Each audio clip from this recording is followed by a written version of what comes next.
All right.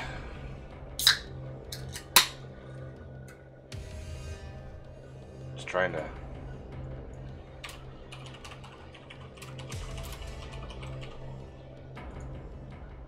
getting everything set up here.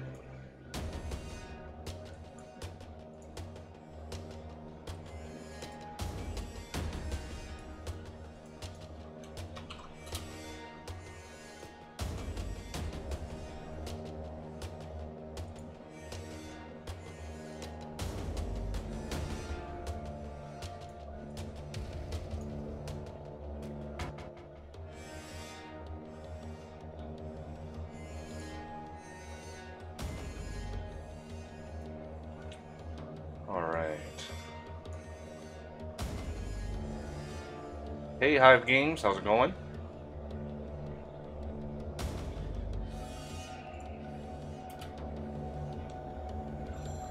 Oh, and of course I get a spam phone call. Hello?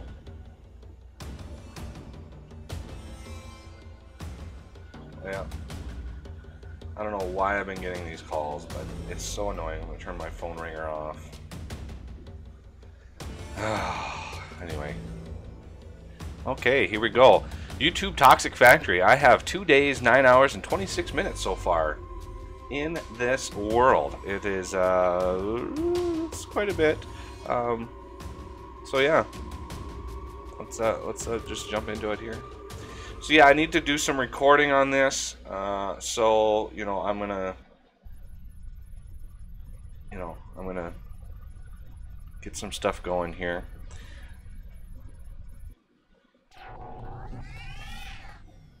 Let the world load in. Really complex worlds tend to take a while to load in, so let it load, and go from there.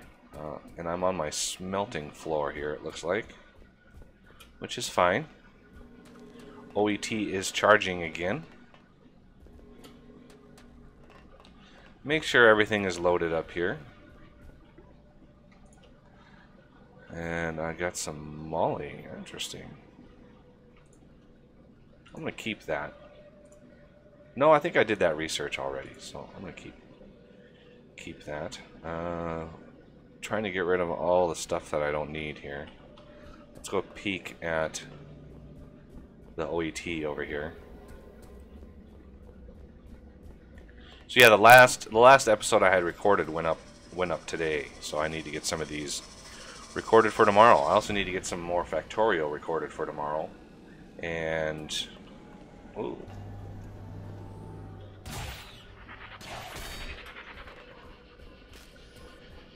hopefully get some progress going here.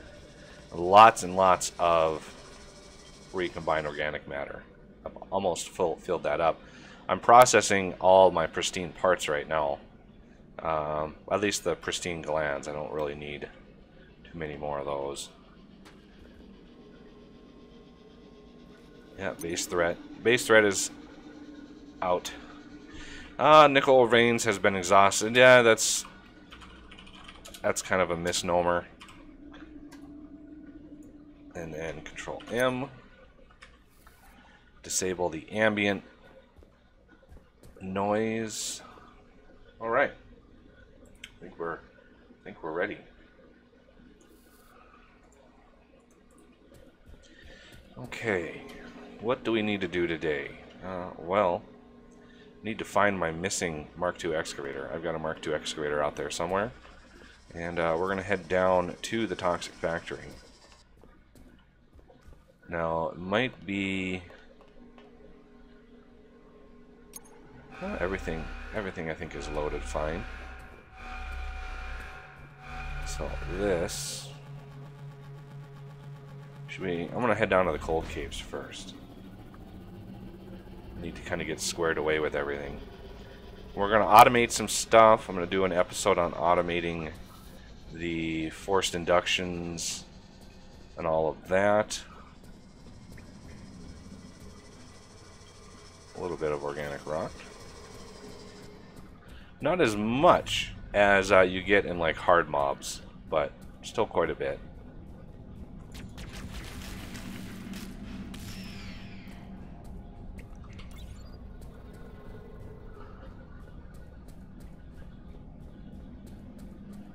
Alright, so this is the smelting, or the T2 area, and I need to figure out where I want to put.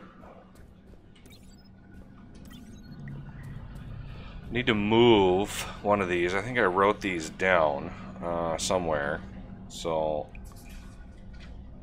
this is just part of the process here. Molly. Okay, there's my Molly notes. So ideally, I would have it right here, which is the -69, -86. Like I need to go down to the Molly area and take a look at that. But yeah, this is ready for prime time in here. I think I'm gonna do. Let's make sure I've got no. Okay, so got the. I think I cleared all of. Yeah, I cleared all of them out, all my excavators out of here, so it must be somewhere else. I can't remember where it might have gone.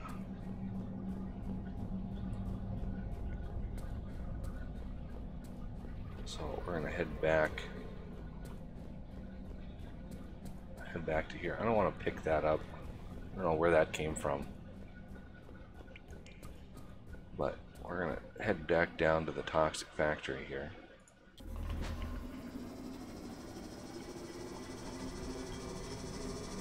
Let it load in. And here we go. Here's the toxic factory. Okay. So let's, we might need to dig some more out. Expand the factory a little bit. And we're kind of in a place now where we don't really have a whole lot of stuff to clear.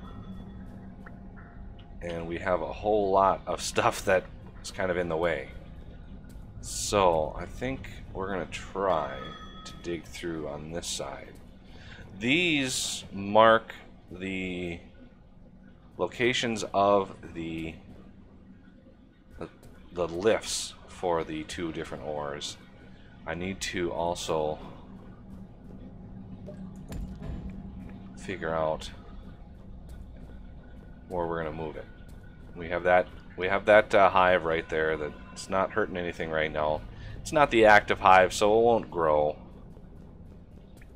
So we need to head down to the Molly and see just where. Let this come in for us.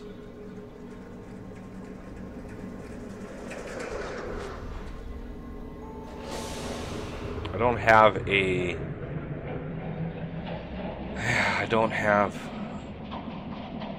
teleporter down here for this. And fall through. Happens once in a while. The developer has tried to fix that many times, and it just refuses to stay fixed, I guess.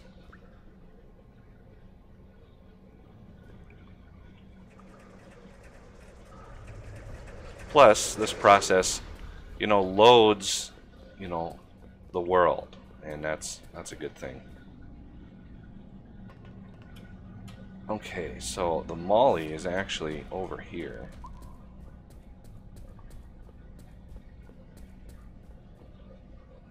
So we need to figure out. So we have -69, -86.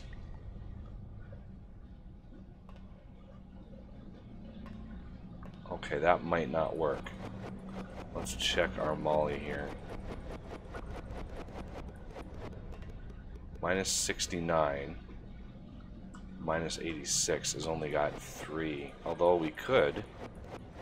Yeah, I think we might be able to make that work.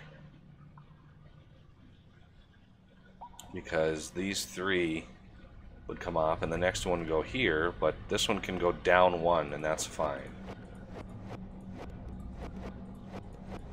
Okay, so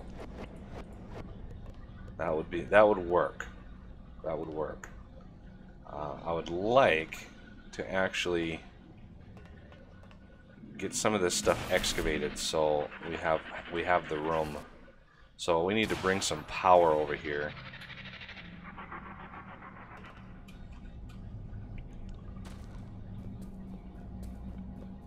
And first, we need to put that down, put that in. I'm going to put a laser here.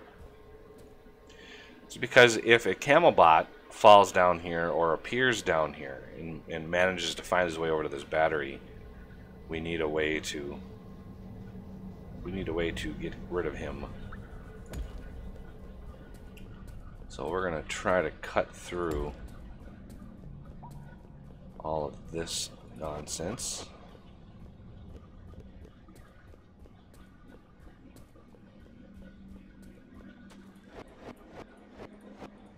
Oh, that's the end. Okay, so cut on this way. I'm going to line it up sort of with that. Whoa. Okay. And then come out here.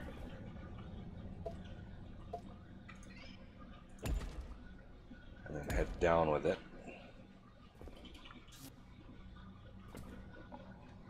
Okay, so the first thing we're going to want is to clear, you know, a big area around here just to help us maneuver. So we're going to put one of these down, which is a pretty big radius and a decent height. I'm not sure if we really need that much height, so I'm going to drop the height down. Let's see, we're going to drop it down. No, not the radius. Height of 10 would probably work.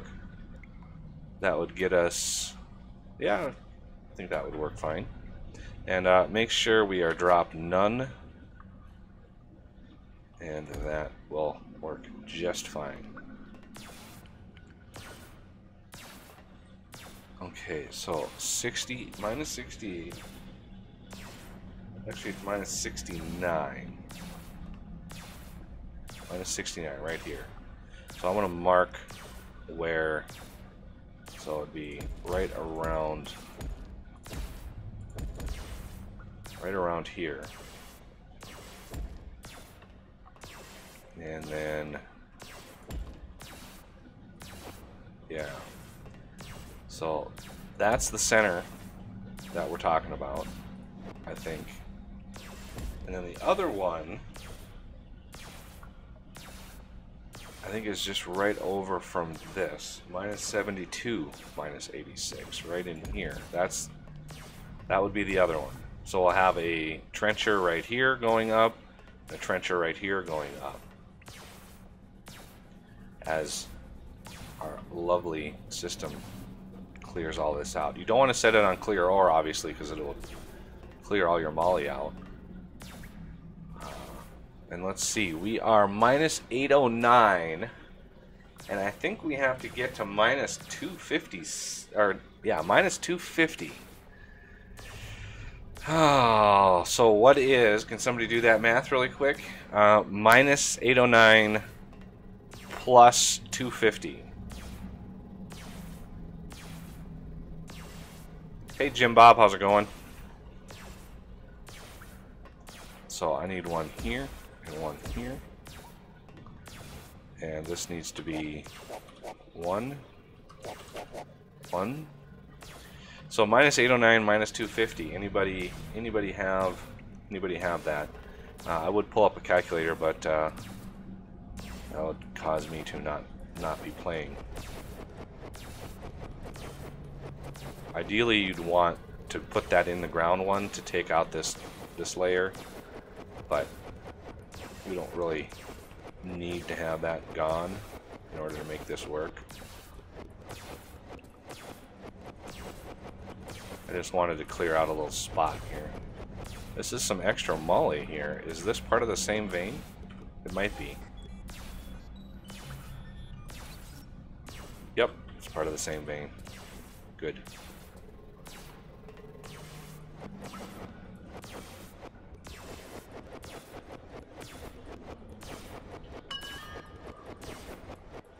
Just want to clear around this gold so I know what's around here. Let's get a general lay of the land as it clears stuff out, and we'll go from here. Also needed the same sort of thing to chrome. So this would be a good spot right in here for the hard rock grinder. Try to find 3x3 areas. This one up here might be a good one too. Yeah, I think 3x3. Yeah, that would work. Hard rock grinder would go right there. We need two sets of hard rock grinder. 559. Okay, so we need this height to be at least 560.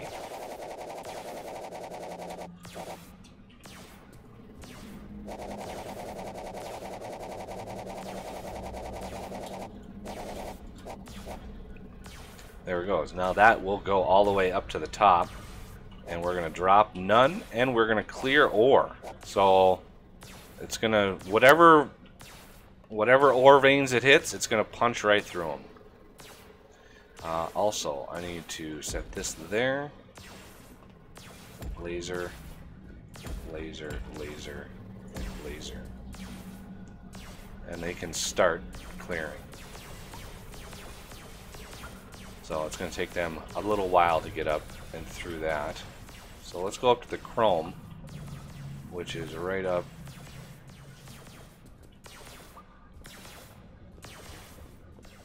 Yeah, I didn't clear this very well.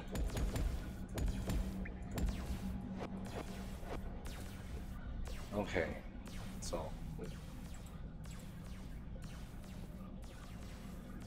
I think my chrome actually, yeah, see, I come in right up through here.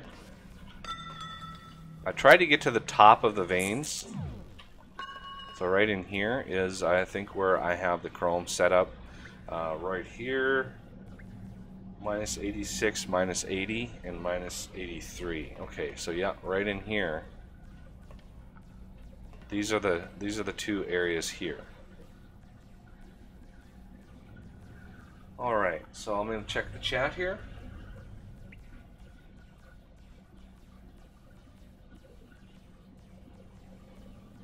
The name of the game is FortressCraft Evolved, and it is on Steam. It's only on Steam. So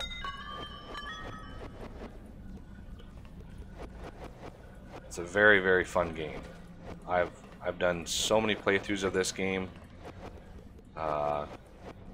If you need help with any one thing or another, don't hesitate. Don't hesitate to check it out. Okay, I want to also get some consistent light up here. I just wanted to mark those because we're going to try to clear around this vein, and this vein is actually fairly large. So I want to, you know, it's like 50. I forget what it is actually.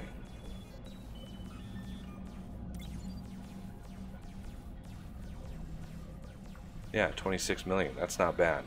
So yeah, it's a big vein. We wanna really get to know that vein.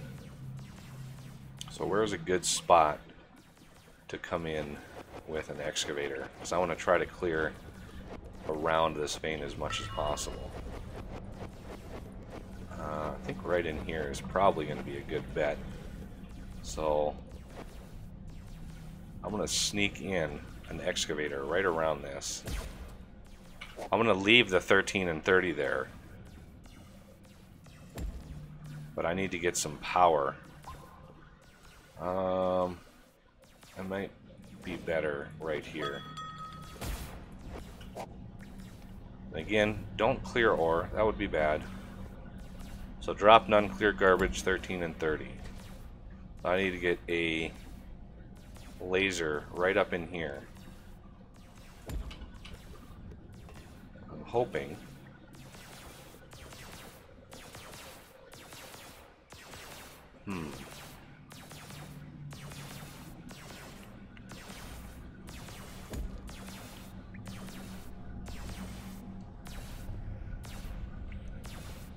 Whoa, stop falling. I'll keep falling down there, so that's good sign to cover that up. Okay, so if I want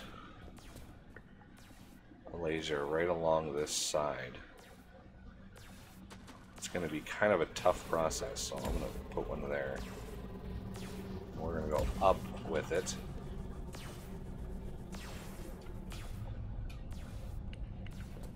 Okay, so we're right in line with this, and I think, turn my jetpack off really quick. I think I'd just be able to put a laser right up there, beam it right in here, and there it goes. And it's going to clear a huge volume out of here. It's going to take a while. But while this is working, we can go do other things. And this should be working pretty well. And how are these doing? These are 36% done already. That means they're quite a ways up there.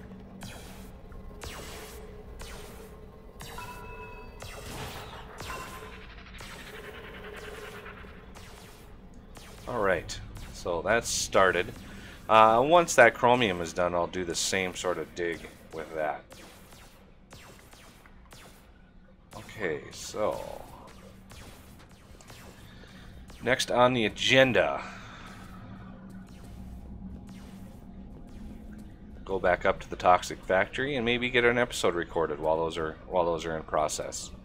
And just FYI, before I record an episode, I'm gonna hit the play ad button. Just because usually when I do this, the recording process, while, you know, for a series, I usually get fewer views on the videos themselves, so it just really cuts into the very little revenue that I can make. So just be aware before I only hit it before I record a new episode. So we need to make a few more manufacturing plants for what I have planned. I need at least 4 more, and I've got automated. I need stairs. So I've got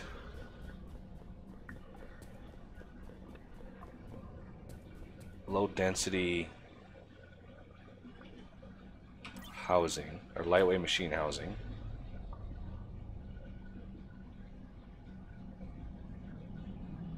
I'm going to grab another set.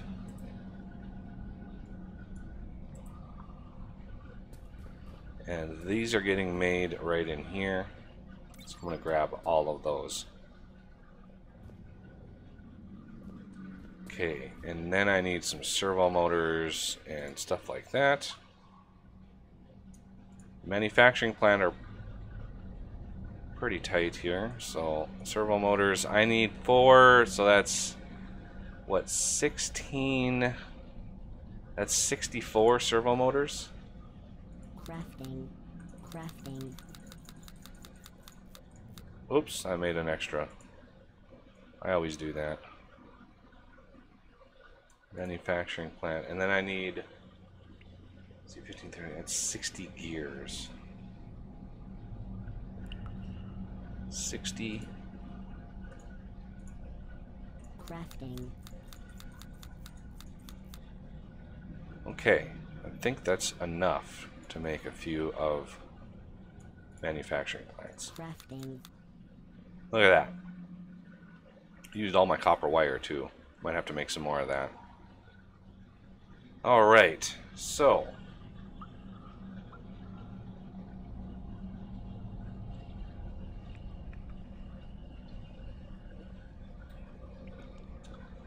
An excavator and an excavator. Yeah, you can put multiple excavators around.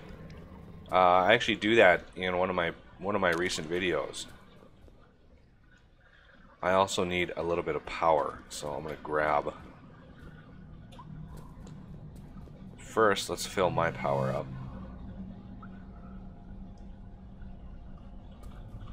And then use a Mark IV to charge Arthur back up again. Although I've got his little base right there that he can use. I've got a little bit of garbage on me. I'm gonna just drop it directly in here.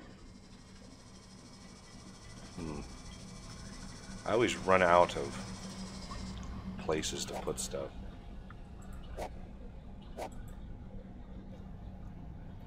Okay. Good to go. Let that process. Okay, so I want to automate the forced inductions. These things, when you go to smelting, these things here. There's 5 levels of them. Which means I'm going to definitely need more wire, copper wire. So I'm going to throw some copper in my wire extruders here.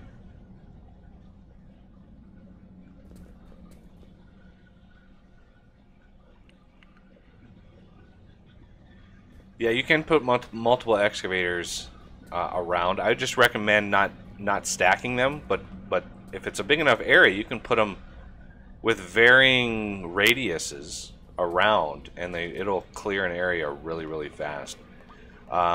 Look at the OET, the video for the OET pit. I think it's called the OET pit, where I dig with multiple excavators. Alright. Wow, those lights are so darn bright. Wonder if there's a way I can make that better. Alright. We need to expand the factory a little bit before I get this recorded. I want to make sure we have enough space for all of the things. Dig out through here. Okay. And then let's middle click that. That plant I want to erase from existence. And we're going to come out here a ways.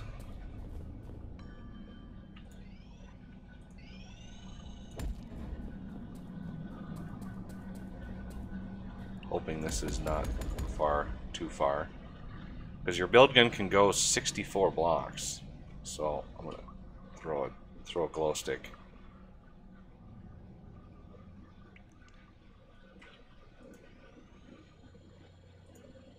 And I'm making them too deep because my bus digs in one.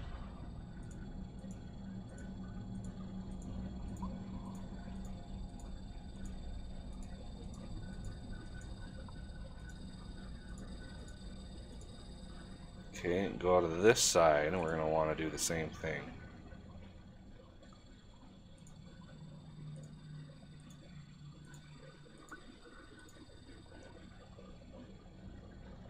All the way to the end.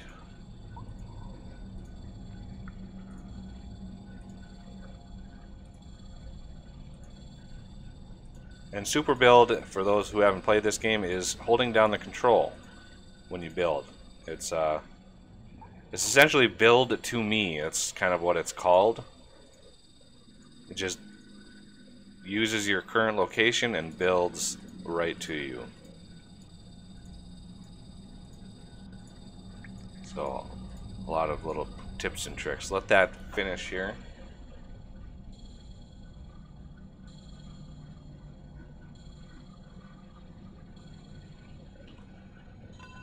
Obviously, there's a lot of blocks. How much? Yeah, I've got plenty of construction paste. Usually when I go up to the smelting floor, I usually grab some more construction paste.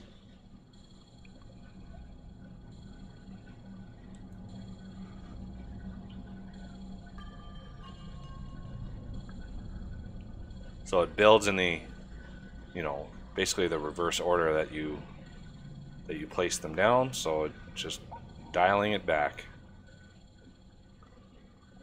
And it will erase, you know, blocks if it can.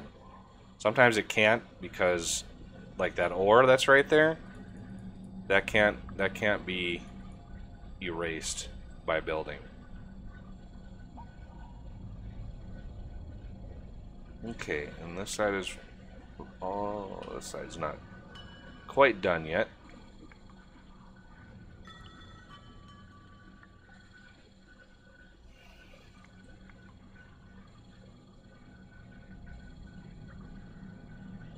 Yeah, my factory itself is a little too far away, so I can't quite reach those blocks. 64 blocks is how far your build gun can go. Okay, we're almost ready for the top layer. And I'm going to toss another glow stick out there so I can see it.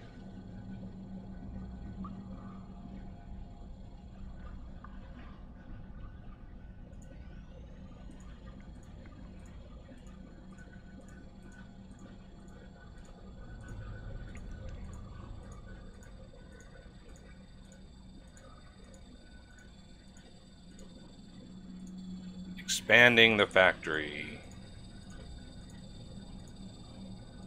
And I do need to update my advanced GAC mod to include storage hoppers and a few other things that people have requested. So I might stream that process too. People who are interested in modding. And I plan on doing another version of the excavator that's faster. And I want to stream that process because that's going to require code to do that, and a lot of people might want to learn about that. Are all reinforced blocks not super build erased? Pretty much all blocks, except for machines, will be erased by super build. So, you know, it is something that you gotta pay attention to. But most machines won't be erased by it.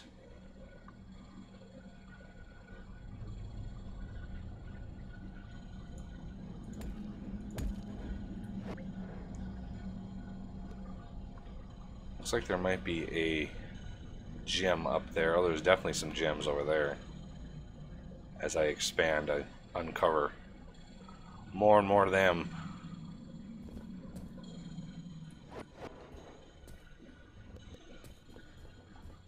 Don't really need gems right now, though. So.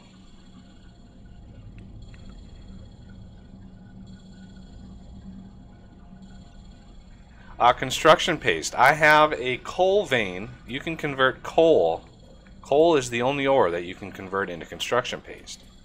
So I have a coal mine that's mining just thousands and thousands of coal using the plasma cutter heads to get 100%, and it mines it really, really fast.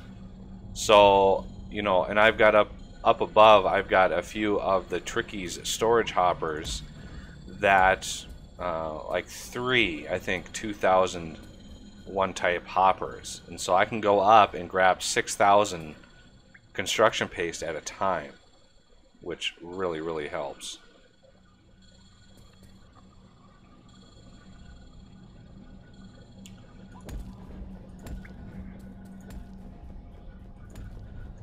Alright, so there is an all new floor ready for some work. And this titanium in here is kind of annoying, but you gotta take what you can get. Let's check Molly. It looks like yeah, it looks like the excavators actually came through here already. So we're gonna clear this one out.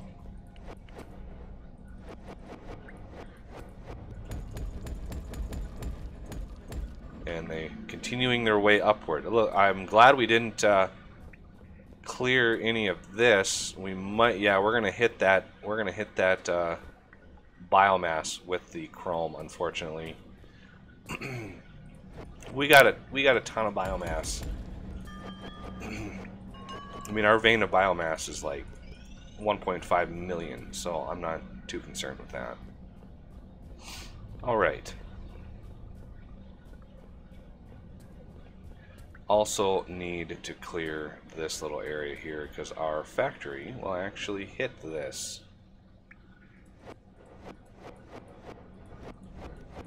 Okay.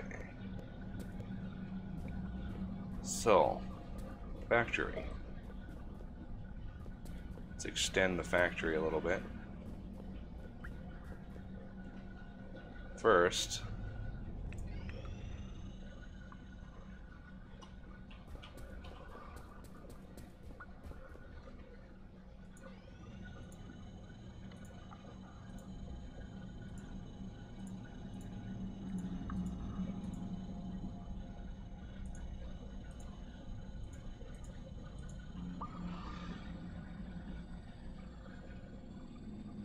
because this process of making these forced inductions is gonna be pretty tricky. It's gonna be a couple episodes.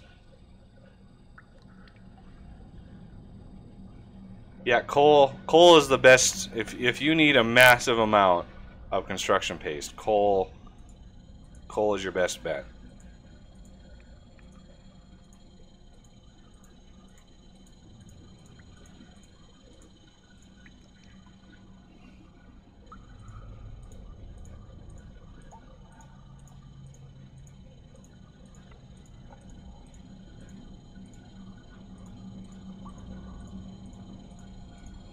And if you wanted, I mean, if you wanted to use garbage, you know, you can set my excavators.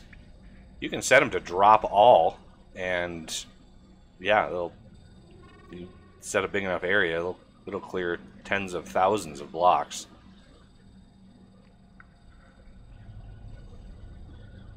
Okay, now the only quirky thing about this is I can actually super build using these colors unless I have pre-crafted the material. So that's the only caveat to this crafting process. Trying to clear out some of the torches under here because those electric lights are really, really bright. So in order to make this work, I need a line of just regular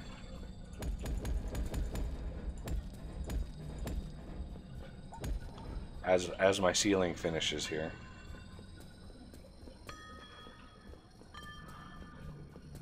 Okay, let's head back out to where we were. Ceiling is just about done.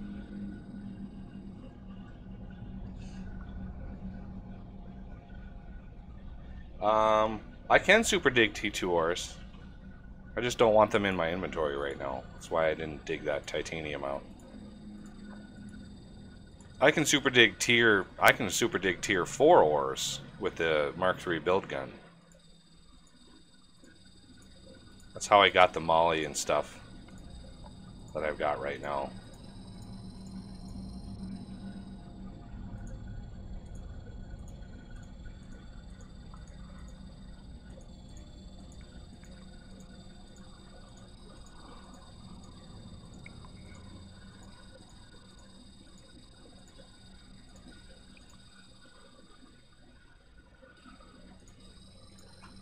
Okay, so that takes care of a lot of that factory. It's going to just take a while to build all of that. Quite a while, in fact. Ooh, did I not? Oh, I did, okay. I think... Let me check the research lab. Okay, I didn't have a research going. I need to get the materials for that. And now I'm gonna go up to the top here and use my colorizer gun here, and we're gonna middle click and then just paste out the colors. And of course, all my glow sticks use that color as well. Oh no, wrong color. Okay. This just marks the different ores on the bus. Allows me a good view. Okay, this one I think this one's lithium. And this one is iron.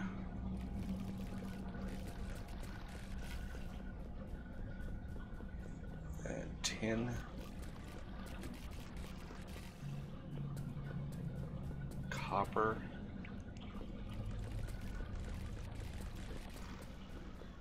And let's see, crystal deposit. And these are crystal clocks, but I don't know. I don't think we're going to be needing any of those, but you never know.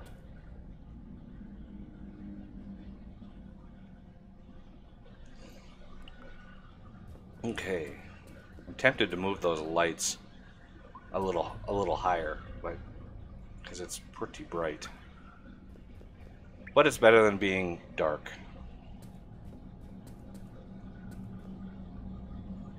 I also need to space them more. So I think the next one, I'm going to space it way out.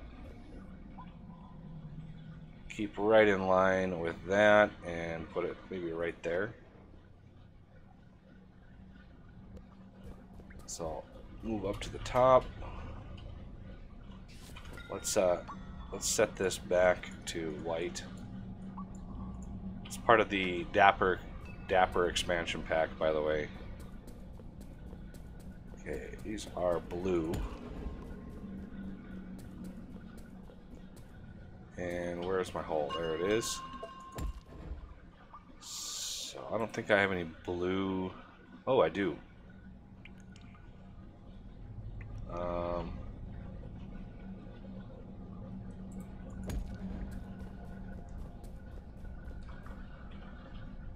That's getting a little charged, so I can throw in an electric light on that.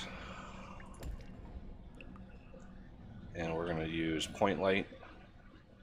And there's the light. Okay.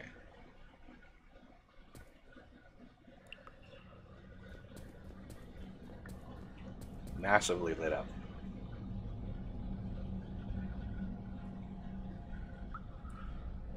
Yeah, it's the... You have to play without mods in order to get the achievements. But yeah, I think it's clearing a cryo spawner. You clear a cryo spawner and you get the care package unlocked. It's part of the tier 3 build gun is part of the Frozen Factory expansion. Or maybe it's just building the magma bore. It might be just either building or charging the magma bore unlocks it as well. Okay, so we're gonna need quite a bit of space for this build here because it's gonna use a lot of resources, and it doesn't matter how fast it is. So I'm not going for speed here. So anyway, I'm gonna start a recording here. Let's get my timer thing set up. I need a few episodes for tomorrow. I need an episode for tomorrow. Anyway. Okay, and like I said, I want to hit that play ad button just for consistency. Oh, it's so bright. I hate that. Okay. So let's get this all ready to go.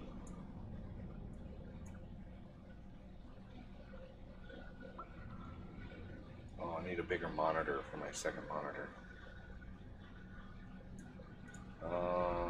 Okay, so there's that click.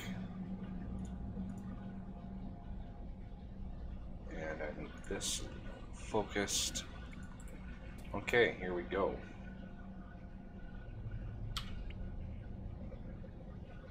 And welcome back to Flexible Games, where we are playing FortressCraft Evolved.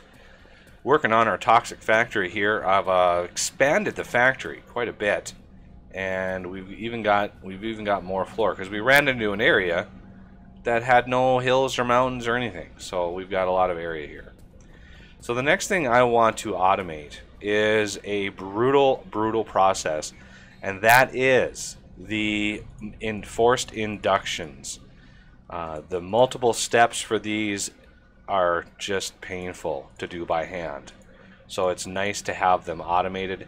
And we're going to need, for the Mark IVs, we're going to need titanium plates, conductive PCBs, and gold wire. So yeah, these things are going to use a lot of gold and titanium. And the Mark Vs is just 8 of the Mark IVs, which is a pretty simple process. So first things first, let's get the first step done. I've got the manufacturing plants going on already, and we're gonna set these up right away. So we have got, let's see, I want to make sure these are spaced because these need power. So I think if we're gonna need supplemental power, I think, over here. For each one of these manufacturing plants is going to suck up a little bit of power. So there's one manufacturing plant, and let's get some hoppers around that. So this thing is going to actually automate these. So we need tin and copper, and then we're going to need an output. And I don't really want really large outputs here, so we're going to use a logistics hopper for the output. And this is going to be remove only. Whoop. This is going to be remove only, and this one's going to be add only. Because we don't want a super large number of things there. So the Mark IIs is more tin and copper, but then lithium and iron. And we're going to need to get into some fancy ways of delivering 4 materials and have an output and have a spot for power. So let's get into this right away here. We're going to put the next one here because we have tin and copper already up here, and it's just a matter of getting them set up. I'm going to get actually, let's see, Mark IIs. Tin and copper is a 50-50 split. So I think what I'm going to do is we're going to go here. I'm going to build 25 more of these. I'm going to build, where are they? 25 more of these. Crafting.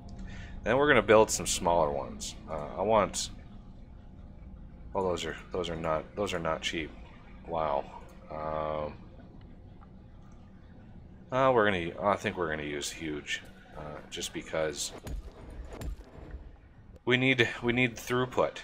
So one side of this we can use for the tin and the copper.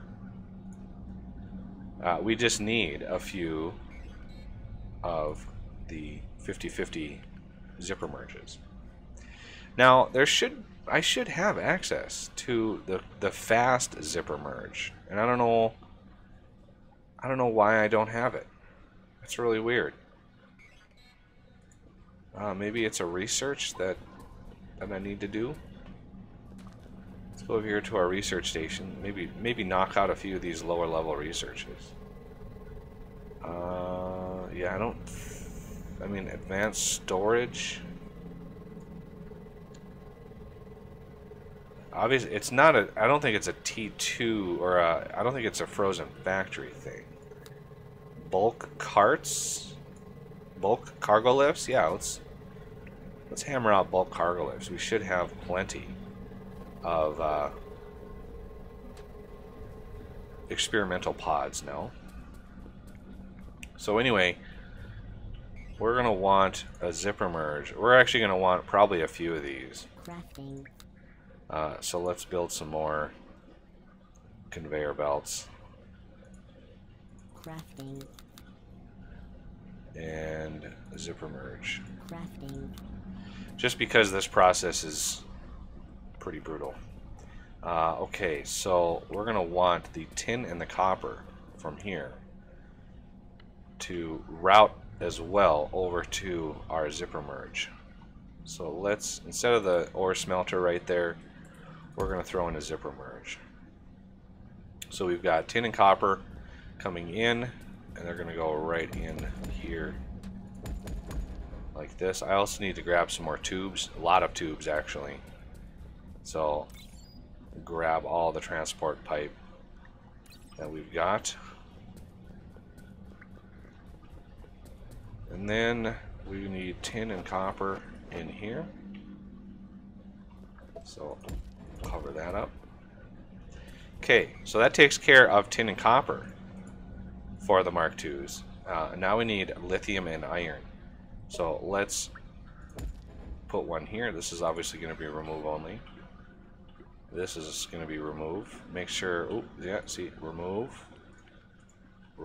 and that one's add already. So this one's also going to be remove, because we're going to move these right over to there. This is a one, basically 1-to-1, I think.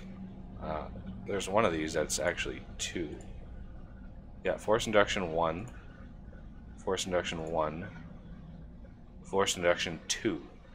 So you can see where it's starting to exponentially increase the number of resources that we need. Okay, so the lithium and iron that's going to come up here, we're going to want to merge that as well. And I can replace these with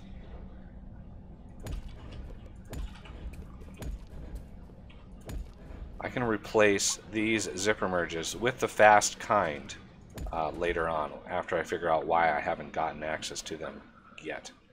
And then we're going to need an output for this, so there's the add-only hop. Then as we move closer to the tier 2 ores, you know, we're gonna be needing them. So the next step is the Mark IIIs, and that is a lot of tier 2 stuff. So, you know, we're gonna be needing a lot of these for this next step. So this one's gonna be remove, and let's put that there, and grab some more transport pipes. I want to make sure we got a lot of these. Let's see. So we're gonna automate. Click that. Click Start Automation. We're going to click the Mark IIs, and we're going to start automation. And then these are going to be the 3s, and then we're going to start automation. You can see all the glorious stuff. We need a ton more nickel on this step than we need anything else. So titanium, gold, and lithium combined equal the amount of raw nickel we need. So I think what we're going to have to do is we're going to need, because I've got lithium is going to come up over here, and I actually think we're going to want it, lithium is actually going to be right on this line. So what I think we're going to do is we're going to load lithium right here instead of being right here. I want to craft a few of these. Crafting.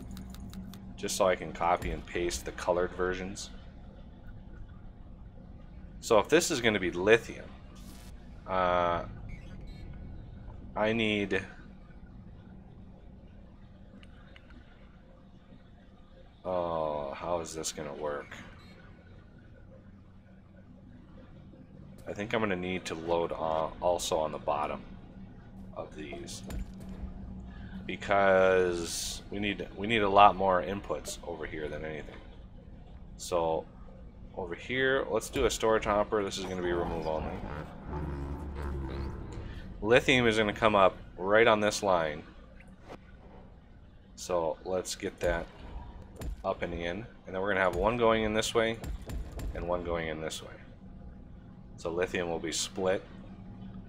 And then over here, we're going to have probably gold and titanium. So that's going to be remove only. The one on the bottom is going to have to be nickel. because this one has to be the output. And I'm out of logistics hoppers, so let's craft a few more of those. Crafting. I anticipate this process taking a couple episodes, because these are not easy to make. Let's actually get these squared away as well. Whoop.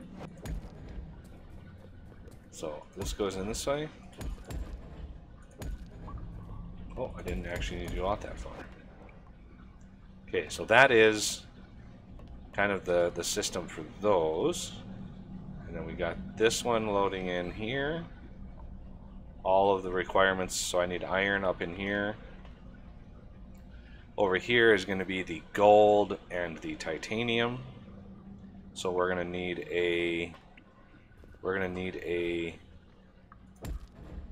Oh, let's put it out a little bit further, because the gold is going to be a little bit more complex. So we're going to be the inputs right in there. We're going to have an input there and an input there. So I actually want titanium to be this side here. So this side here, actually, let's do that. And then the gold is going to be a little different, because we need a whole lot of gold for the next step. So this is copper. I really wish the lights, if I put a light down here, okay, that does light us up. It's going to make it really bright in here for a little bit, but I want everybody to be able to see. Say that's gold and tin, or copper and tin. That is going to be iron. That has to be the lithium that we've got way over there. Okay, this needs to be one of these, set to remove only. This is where the nickel comes in. This will be titanium. So this goes out, this goes up, and we need to stand right by titanium. And let's see, go here, go there. Alright. I might actually have to move that, because the next step needs titanium plate. And then gold, obviously, is the tough one. I know I set this up in a previous series, and it was not easy to do then either. So I'm gonna put one of these here, and I'll be able to pull off of this to make the titanium plate for the next step. That is a regular hopper. I want to use one of these. That's remove. That's remove. That's remove. That requires all of these things, which we are able to load over here. And then gold, right here, this is the tough one, because we're going to have to bring it up, put it into a hopper, and then merge it over. Because we need gold wire for the next step. So that's the Mark IIIs. And I want a few of these in storage. So I'm gonna put a bigger hopper there for the storage, because I want to be able to come up and grab a whole bunch of Mark IIIs, and then, you know, go up to our smelting floor and put them all into our hoppers, or our smelters. And so this one's going to be remove only, and this is going to be the Mark IVs, and these are going to be tougher, because these need gold wire, conductive PCBs, and titanium plates. So this is going to be fun and joyful. Luckily, there's only three things that we need to load in here, which I think, if we look at the ratios, 24 and 24, I would be able to put in a few in there. And now that I look at this, I have a different idea of what's going to be best. And I want to make sure. Okay, that's pointing the wrong way. It's kind of hard to tell, but so the gold stuff I can load in over here. That's going to be actually pretty tough. So let's go. Let's look at what we need. So we need wires and we need PCBs. Well, PCBs are actually made from wires. So I'm going to actually need all those copper wires that I made. Yeah, we're gonna use all of those. And how many copper coils? I don't think I have any copper coils left, but I do have an area that I'm crafting those. So right over here, I have copper coils. How many plates? Yeah, see, I need copper plate as well. How many tin plate? I got plenty of tin plate. So I need some more copper plate, please. Because I only have enough for like 4 machines. And I need a lot more than 4 machines. Because if you look at the platers and stuff, so stamper plants, that's easy. I'm gonna do 1, 2, 3, 4 of those. This is gonna be for the titanium plate. Well, that's gonna be easy enough. I just need to merge in some more titanium, and we're gonna do that on this side of things, and that's going to be remove only. So the titanium can come up here and get plated right away. So let's plate that up. So 1, 2, 3, 4, and the titanium is right in line with this. So we're going to get that system up. Let's go over. Grab. I want to just keep grabbing transport pipe, because when we expand the bus, it's going to be it's going to take a lot of pipe to expand that bus.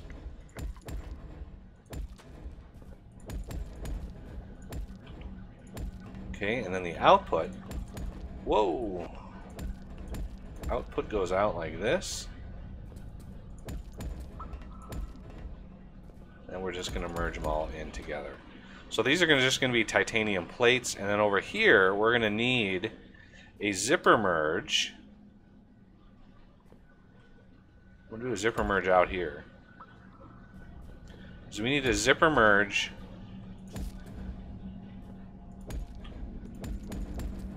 the gold wire and the gold PCBs, because they're used in the same ratios. So that will be a little easier to handle. And I've got the gold coming up right here. Alright, so let's see how many copper plates have run their course here. 75. That's pretty good. So I need like 1, 2, 3. How many? I have 24, so I need 4 of these, and then 1, 2, 3, 4. I need 1, 2, 3, 4, and I need 4 copper coils. Should be right over here. And then 1, 2, 3, 4 copper coils. For 1, 2, 3, 4 of these. Perfect. Okay, so now to automate these, we're going to have gold coming out here, and then we're going to have it merging into 2 different sets. So I think for brevity's sake, we're going to have first the extrusion plants, and let's see, how do we want to set this up? If we do this, we're going to want 1, 2, 3, 4, like that. It kind of looks funky, but it should work. 1, 2, 3, 4, and then 1, 2, 3, 4, and then PCBs. 1, whoop, 2, 3, 4. So we have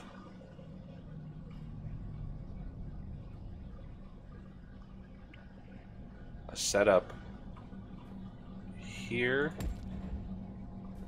a setup there, and now we need to pull gold out of here, into here, and into here.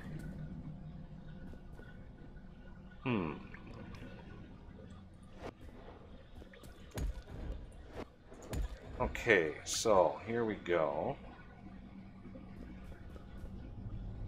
And then these output pretty simply 1, 2, 3, 4. And then we can merge them all into this side of that zipper merge. And then same deal with these. 1, 2, 3, 4. And then these are all going to go into this side of the zipper merge. Namely, probably right in the middle. Each side going in and the top one going down. Now I just need to solve how to put all these in. I could use a turntable, but those are a little slow. I think what we're gonna do, we're gonna try our hand at getting some smaller hoppers here. So we have one medium hopper. I'm gonna craft one more of those, and then put them on the inputs here and here. And then we're gonna need another hopper to act as a sort of turntable, but it's going to be a much faster turntable.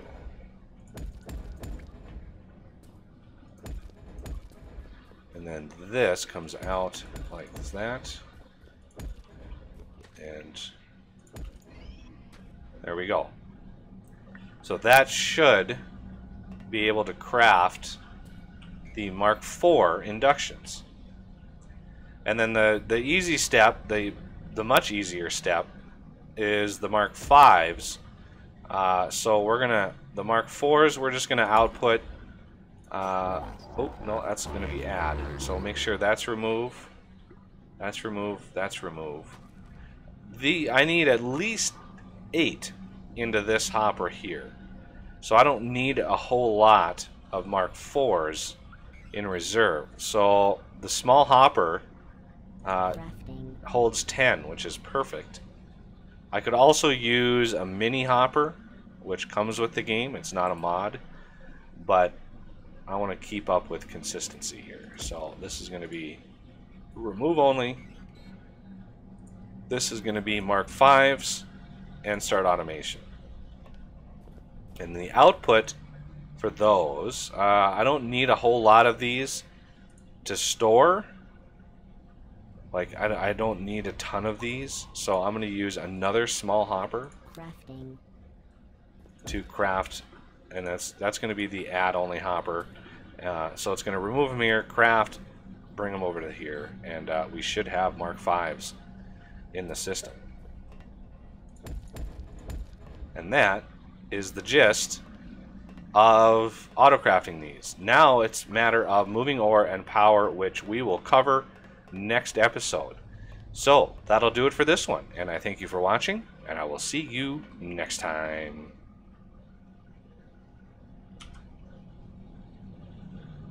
Alright everybody, that was one episode down.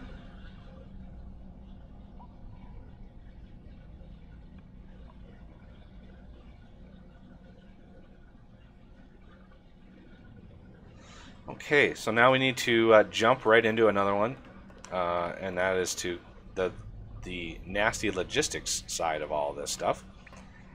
So yeah, let's just jump into it here. And again, I'm sorry, but I gotta click the button.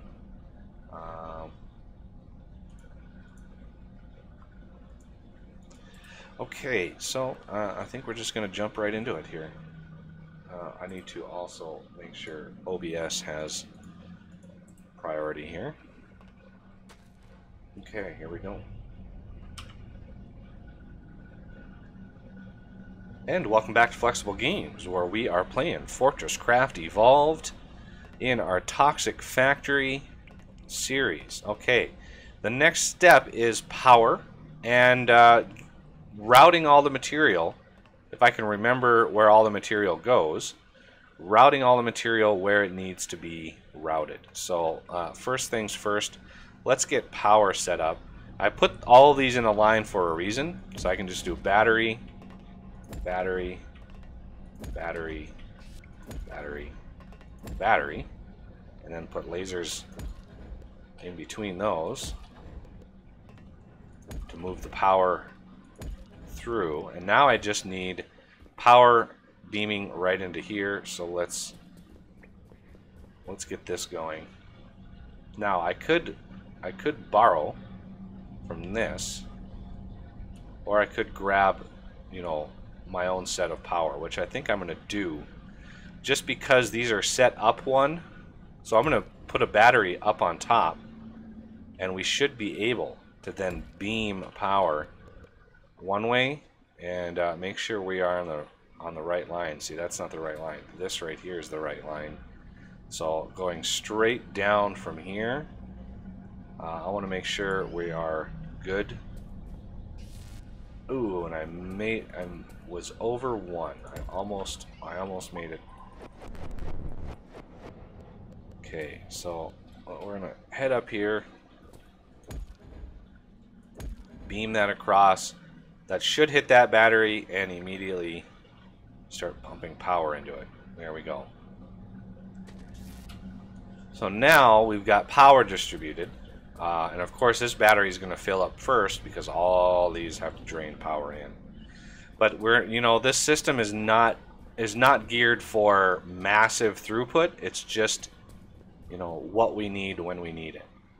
Okay, so this is titanium. This is actually what we need. This.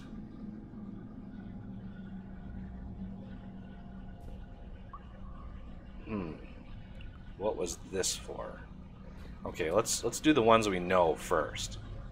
So one of these has to be copper, one of these has to be tin. Well, copper, let's just put copper in right here. It's one of the reasons I made so many massive hoppers here. And then tin, we can put in right in here. So tin right there, make sure that's lined up. And we want that going up, over, super build that, and up, super build that. So there's tin. This one, I believe, this one was iron. So we need to bring that in over, over, over, and then iron was right here. I believe this one's nickel. We have lithium coming up somewhere. Was it here? I'm gonna punch a hole. Yes, lithium. That was definitely lithium right there. We have to combine those in. So that's lithium, which I think it's right on the line already. Yeah, it's already right there, so we just need to get this one going. This was nickel, so this one is a little tougher. So nickel goes up there and over there, and we need to get that going because the next step doesn't use nickel at all, so that's nice. So there's nickel, and over here that was my punch, and we have titanium already there, and then gold. Actually, we had a titanium there too, so we've got two different titaniums. So one here and one here. And then gold is right on the line. So gold we can bring right up directly from the bus. So there is the general drop of resources. I need some more transport pipes.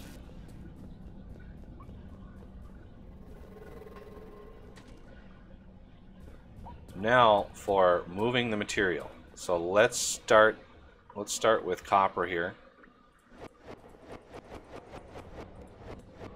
At least I believe this is copper, indeed. So we go up, over, over. Actually, no, I want to super build these. This goes down and around. Next is tin, which is kind of a short trip. And this is why I made the floor too thick. 2 blocks thick, because it just makes life so much easier and not falling down. Okay, so there's tin. And I know it's bright. I'm going to get rid of some of these torches here. I put the torches in so I could see above. Okay, so we need iron. Oh, I forgot to put the hopper there. So there's iron.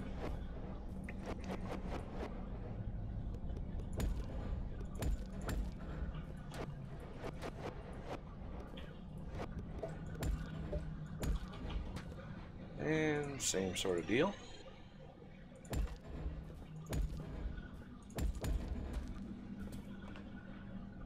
And then lithium, I want to plug that hole so I don't confuse myself.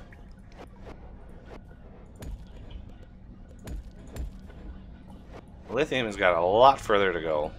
Way down here. Don't use a whole lot of lithium. It's one of the least used bars in the game. So not a whole lot is used, but you still want to make sure you put it on the bus.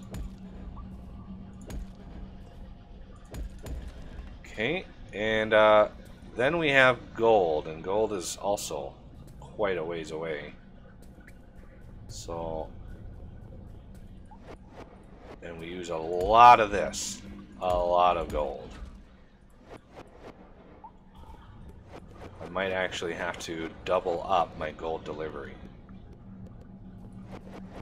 just because so much gold is going to be used, as well as nickel. I mean, nickel is major. And speaking of nickel, you know, our vein of nickel is actually pretty small. It's shockingly small. So we got to be careful how much nickel we make. But these inductions are vital not only for better cargo lifts, but getting into the frozen factory content. So we want to start frozen factory smelting and stuff. We're gonna need these. And then 2 with titanium.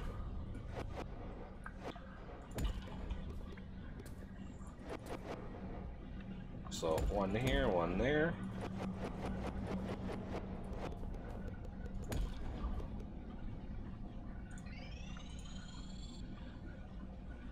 One going down. In. And then this one is actually, it's funny, this one actually is making the Mark IVs, and this one's for the Mark IIIs. So interesting distribution of ores here.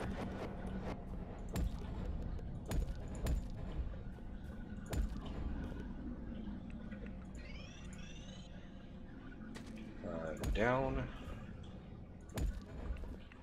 and over.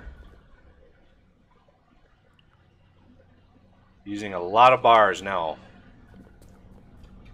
And the OET is charged, so we can take out another corner if we so wish. So looking at these, obviously we've got enough now for 1. And As long as, yeah, look at that. We're crafting some. Do we have any little made yet? No, we don't. Let's add only, remove only. I just want to make sure all of my hopper permissions are set. I'm not seeing. We got plenty made. We've already got 2 Mark IIs.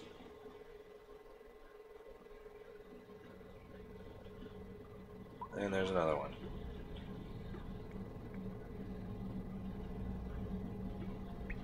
Yeah, it just used one, and there it is, crafted. But at this step, Mark IVs, again, Mark IVs take 2 of the Mark IIIs. So, I think we finally crafted one. Or we are crafting it.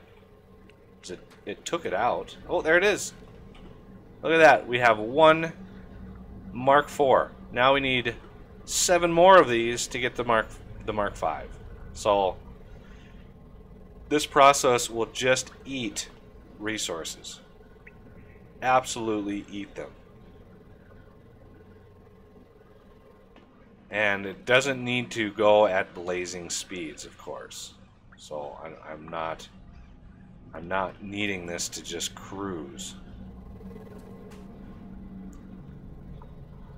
And you know, our zipper merge is doing a pretty good job. 100 a minute. And not as fast as I'd like, but you know, it's doing a fine job. So yeah, this setup, just, you know, let it run. One of the reasons I wanted to set this up now is to just let it go while we do other things.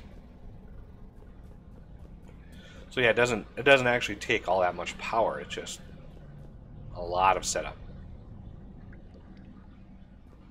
And now I only have 1 manufacturing plant left. So I'm going to grab the lightweight machine housings. And I think we have the copper wire, if I'm not mistaken. Now I just need iron gears and servo motors. So I think I'm going to make... let's make a few of these. So 16 there. Let's make 64 servo motors. Crafting. Just so I can use up the 1 bad one I made. And then I need 60 iron gears.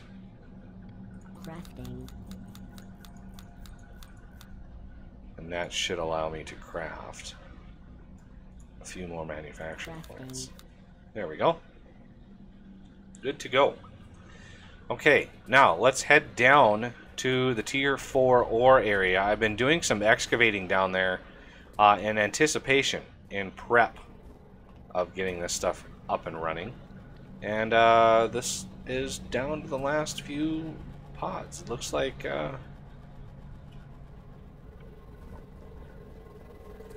lithium is the holdup here.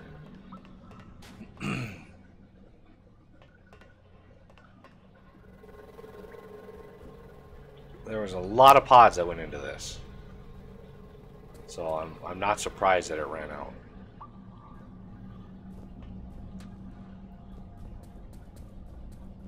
Okay, so I should have quite a lot of this stuff excavated down here. So just to be careful as well. Oh, before I go, I'm gonna fill up my power, because this jetpack uses so much power, even when you're, you know, floating around and stuff. And then I'm gonna use because Arthur is completely drained of power, I'm gonna use a Mark V power booster to get him charged back up before I head back down. Because we've dug out now the holes for the molybdenum, and now we need to work on the chromium section. Okay, so you can see I've got power sent over here, and Whoa. I got the chrome digging out up there, and you can see the molly now opened up right up to the outside here. So we now have a little bit of space to breathe. As you can see, this area, these two right here, that's where I'm going to bring the molly up. And let's see, we want... This one is done. These two are done, and they already did the clear ore. I just want to make sure that they go all the way up to the cold caves. I want to make sure the math was right on that. The chrome... Ooh, wow, look at the nickel vein. I didn't even know there was a nickel vein right here. Looks like almost like a teardrop of nickel. 4.5 million, that's not bad right there. So you can see we're almost to the top of the vein, and that's where I have these marked for excavators. So we're going to use an excavator here and an excavator here, and this is where we are going to mine out. So make the radius 1, drop none, clear ore, and then we need to set the height to like 550, 560, 550. I think we're a little taller than we were last time. 550 here as well. So that should give me enough clearance. Okay, now coming out here, that's a nice nickel vein. I really would like to keep that healthy. Is there a light up here? There is. That's why it's nice and bright. I wanna light up this volume here a little bit. Whoa! Obviously, the cave decorations didn't get cleared away. Just want to make sure we're lit up, just so it's not so gloomy dark. Plus, everybody, you know, everybody on the YouTubes can see. But yeah, we're gonna need to send up power up to the top up there, which is a lot easier said than done, considering how kind of out of the way it is. I could send power right up to the side here. So if I put a battery there, and a laser here, I want to set this up so, of course, I don't have any of those rocks on me. So that is where I need to send them up, send the power up, you know, straight up.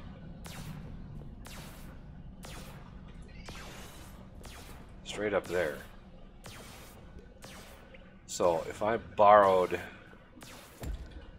this, that other one is almost done, so I'm not too concerned with that. So let's send power this way. Use a piece of glass. Send power up.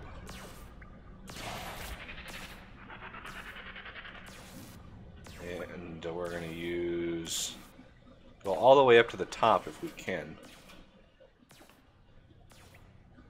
Okay. This is kind of troublesome.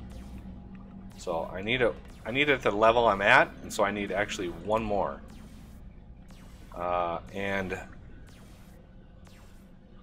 we need to send it over this way. So I'm going to put a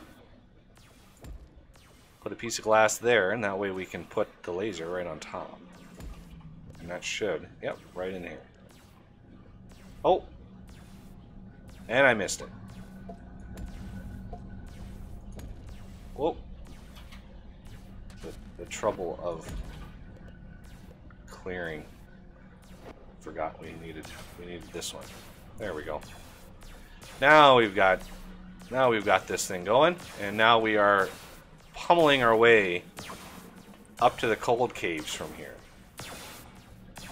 And that's when we get trenchers going. And trenchers are a little ways off. So the hard rock grinders are going to go first, and they're gonna dig into that a little bit. And it looks like looks like this one finished. So 100% it's done. So we can take these away and let those finish. But now that Molly is done, we need to go back up to the cold caves and check to make sure we've actually hit our marks. I did move one of them, so one of them is a little offset from where it was before, and we just need to keep that, you know, rerun our chevron markers to indicate where they're coming up now.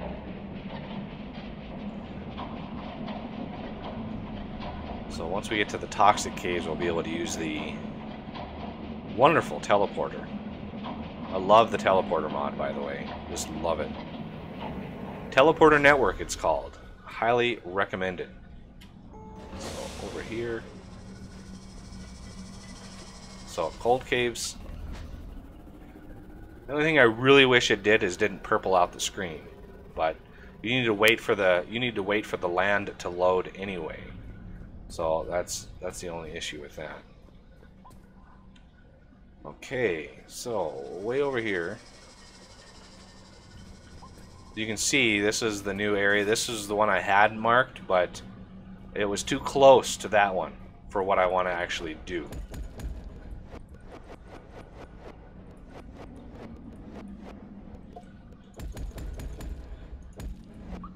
I'm not sure. I didn't think I had that many in my inventory, so I need to grab a few extra blocks here to cover that up.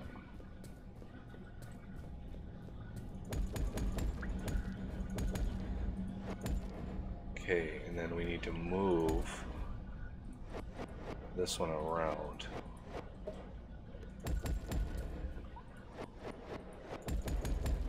Just want to mark the hole, just because.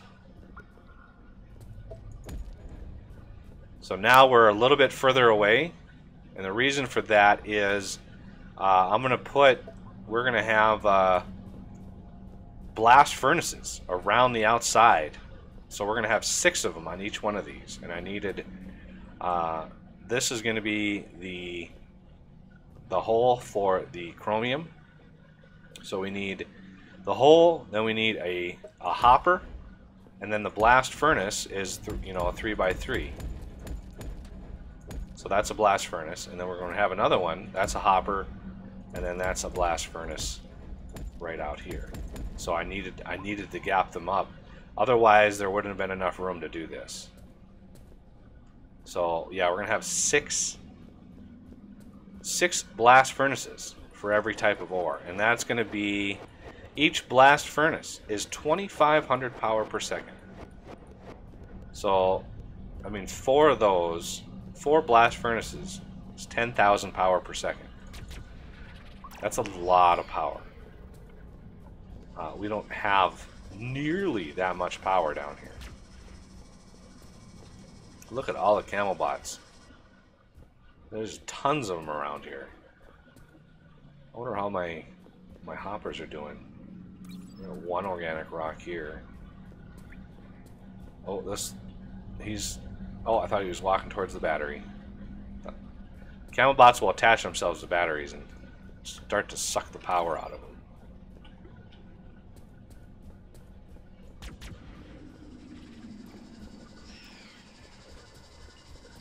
Okay. I also need to put an excavator over here. Just because... Where's my mark? There's my mark. So this line right here is my excavator. So 1, 2, 3. 1, 2, 3, 4, 5, 6, 7, 8, 9, 10, 11, 12, 13, 14. This is my mark right here. And I'm out.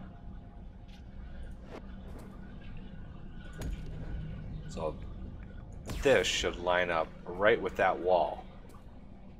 It does. Good. So we're going to do T, drop none.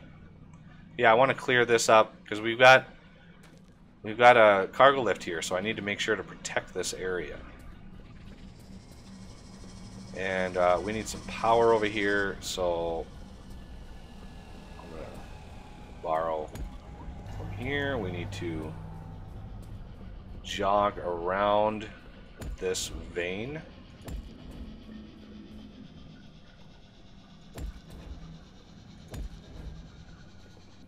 And then load up power here. This little excavation shouldn't actually take too long. It doesn't have that much to clear. And just remember, don't clear ore, because you've got ore, the precious ore that's usable in there. There's a lot of crystal right there that we're using. Alright, well that'll do it for this episode, and I thank you for watching, and I will see you next time. Alright.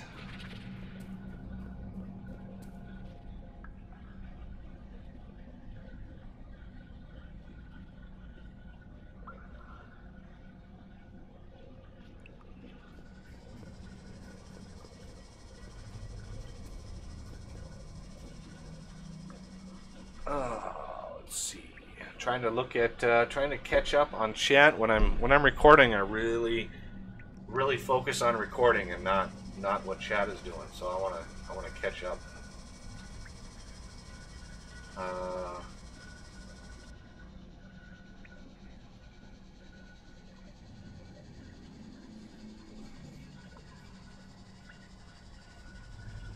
Frozen factory smelting and all your ores. Yes, you can use the blast furnace to smelt all of the ores, but it's horrifically power inefficient. Because you can run on 2,500 power per second for a single blast furnace. 2,500 power per second. You can run, I mean, probably, well, divide that by 50. That's, divide that by, what is that, 100 smelters, 200 smelters for one blast furnace. So yeah, it's just really inefficient and much slower, obviously.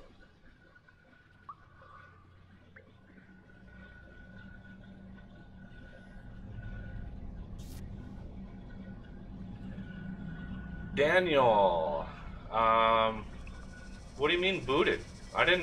Nobody booted you.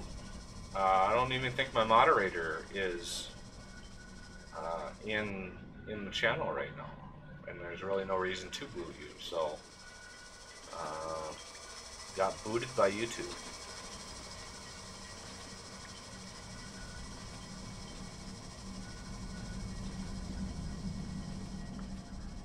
Booted because you're not big enough channel. I don't know what you're talking about. I don't think that's a thing. But you know, if you want to help grow my channel, you know, try to spread some word. You know, there's only, you know, when growing a channel, a lot of comments and stuff ask like, how are you not a bigger channel? And, you know, my answer to that is there's only so much advertising I can do and, you know, keep the ability to sleep at night, because you know, I don't go out and advertise my channel. I don't try to get subs or do anything like that. Basically, word of mouth. If you've got a lot of like Twitter followers or stuff like that, you can share. You know, you can share a channel, you can share a video, and that would really help out. But you know, me personally, you know, a lot of people ignore advertisements by the channel owners themselves. So I can only go out and kind of spread the word so much. So I would very much appreciate extra hands on that. Ooh, there's sand down there. That's... Oh, we just dumped into a crap ton of sand. Oh, man. I need to go back down and set up some sand destroying.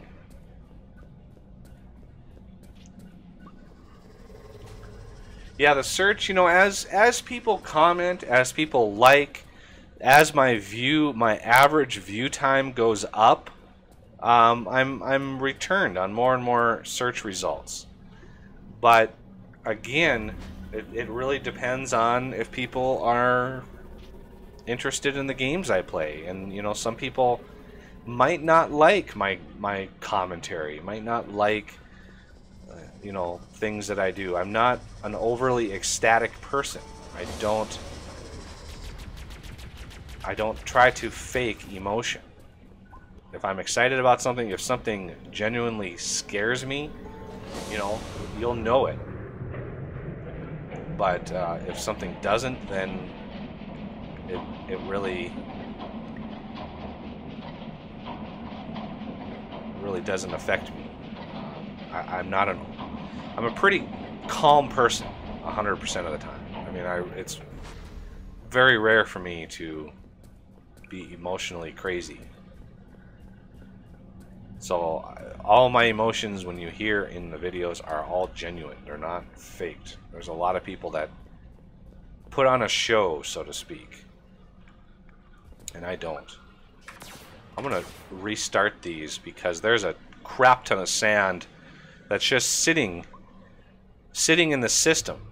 It's sitting up there, not falling because it's not loaded. The chunks aren't loaded. So by warping down here, I'm able to clear that sand, hopefully. As you can see, it's actually clearing blocks right now. Otherwise, it would have just stopped dead.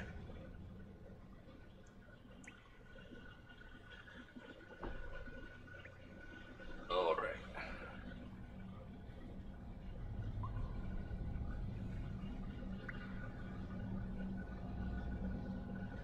Okay, let me look at this.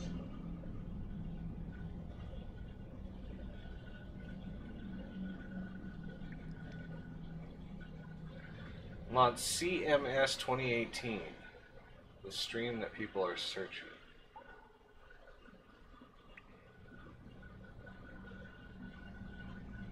CMS.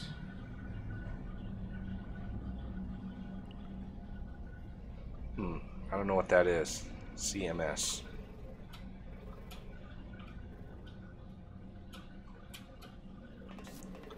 Okay, these guys are going strong here. They're almost done. As soon as they're done, I'm going to reset them just in case they run into sand again. If they don't, then that's good. But if they do, we'll be able to clear a little bit of that sand before it falls down here.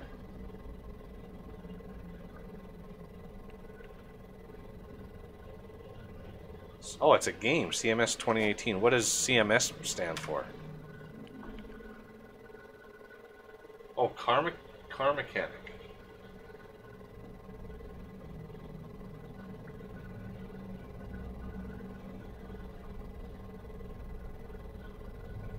Yeah, car mechanic. I saw that was in the pool. Yeah, also have to understand that I have absolutely no skills when it comes to being a mechanic. So it'd be like I would have no idea what to do. Which would be kind of entertaining in and of itself, but I would like, instead of, if I'm going to use, oh, don't floatiness. Okay, I'm going to put a battery there sort of an endpoint for that laser. Okay, so now we need to figure out if there's sand remaining. Hopefully we got most of it. Yeah, car mechanic, that, you know, depending on how many episodes I get recorded here, car mechanic, you know, I could probably easily stream that. But again, if there's, here's the trouble with some of that stuff. You know, my channel, I've got, you know, 2,700 subscribers, and on my, you know, my videos get, you know, a couple hundred views over their lifetime. How is my channel going to be returned in a search function if I'm competing against channels that have 30,000 views and 200,000 subscribers? You know, the more popular a game is, the harder it is to be included in those search results, because so many other channels are covering that game. It's hard to be kind of one of the boys, so to speak, and be included in it. Sure, it does help. I mean, when the games that I cover that have really netted me a lot of subscribers are games that are really not being covered by anybody else.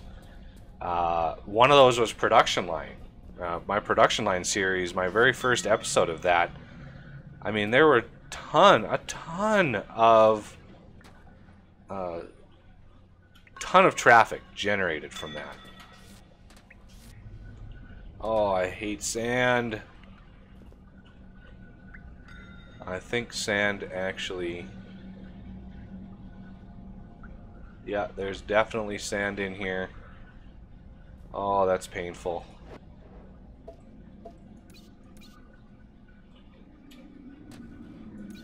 Yeah, this had a bad start here.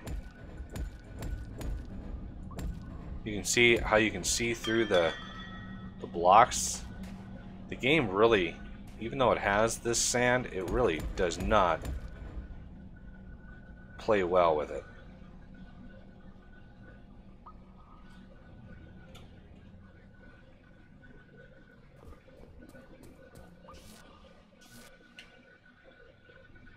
Yeah, I try to cover games that I'm interested in. I try to cover games that are unique. I mean, Autonauts was the other game. Autonauts, I mean, that was crazy. I mean, when I played Autonauts and I streamed it last time, I had 40 people in watching, which is an absolute record for me. So now we're falling with the sand. I'm hoping the other sand falls too. Okay, we're gonna take off our jetpack so we're not floating all the way down.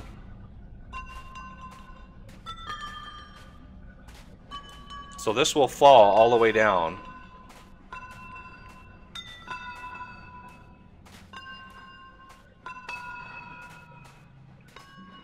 Hopefully we don't run into any major errors. So here's the... Oh yeah, look at the sand. Oh Lord.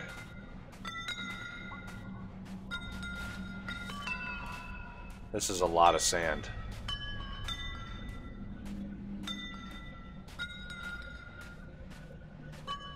And here we go. Fall, fall. Ooh, sugar lights.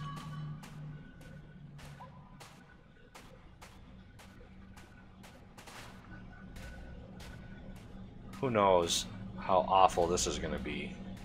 I thought I cleared most of it out, but apparently not. Okay, we're just about there, I think. Yep, here we go. Right down to the sand. A lovely little pile of sand.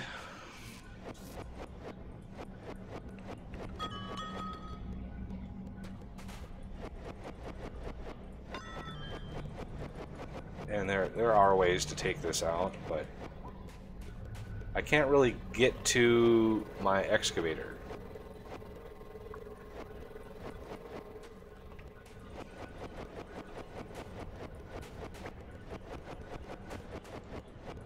And I gotta go look at chromium too. Although chromium probably fell all the way down because that chromium vein was kind of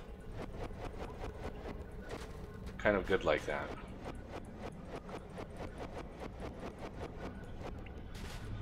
Very slopey vein.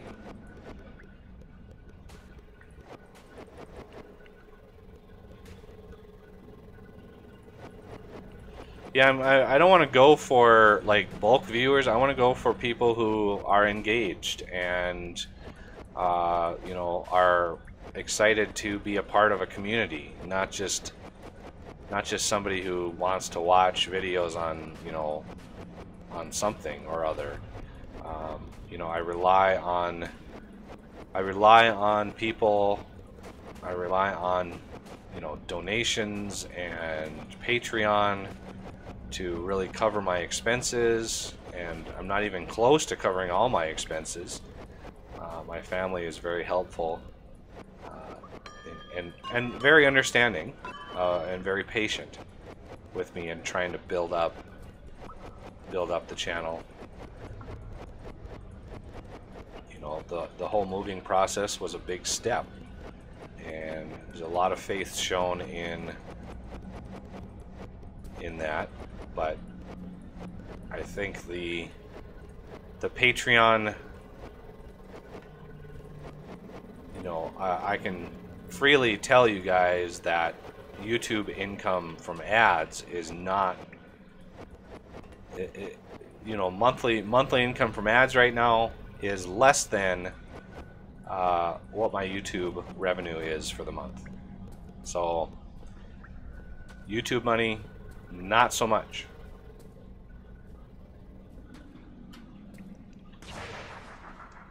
So the Patreon is really where I'm able to pay some bills and, you know, afford new games and afford new hardware. I mean, I got the new headphones that I use strictly because of donations and Patreon. My you know, the ad revenue that I get from YouTube pretty much pays the bill for internet. It's pretty much all it covers.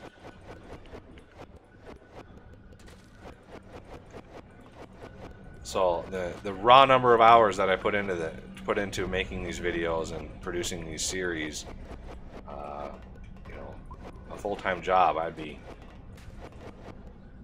if I was being paid by the hour, it would be a pretty lucrative situation, but it's not. So I have to enjoy what I do, and I can't play games that I would not enjoy because just the sheer number of hours that it goes into, it just wouldn't be worth it.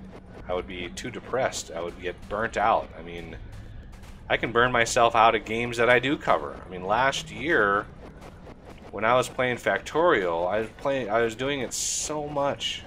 I was putting out so much Factorial content. I just burned myself out, and I didn't then revisit Factorial until the new version came out. And I finally, you know, months had gone by, and I was able to jump into it again. And now I'm enjoying it. And now I can do multiplayer, which is even better. And so I'm hoping that we're going to be able to do some multiplayer of games that I do cover. Like 7 Days to Die. I would love a small 7 Days to Die server. But I can't afford another whole server just for that. I'd like to get like an AWS, like an Amazon web server going and run that game from that. But who knows if that how much that's going to be, and I don't have the income to run it yet. So being a really popular channel and a big channel, yeah, it would be nice, and I'd be able to afford multiplayer servers, and I would be able to afford, you know, an animator to make me a custom intro and be fancy. But you know, right now it's just about enjoying myself and getting some good content out there. This rant brought to you by. Okay, so the sand is gone, thank God. I need to go out to the toxic factory. I think we we left a little bit of sand up there.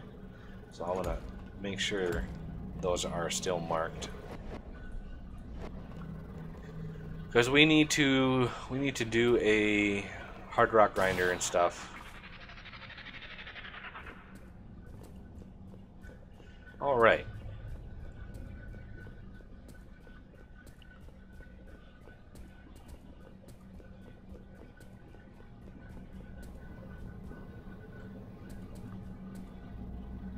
I took the sand elevator down, so these are stretched the wrong direction.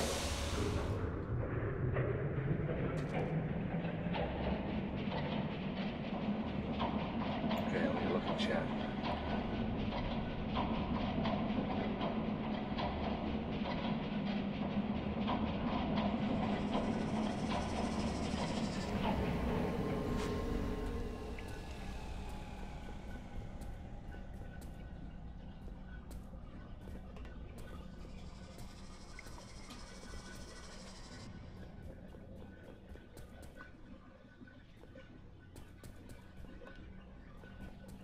How many of these bad boys do we have crafted?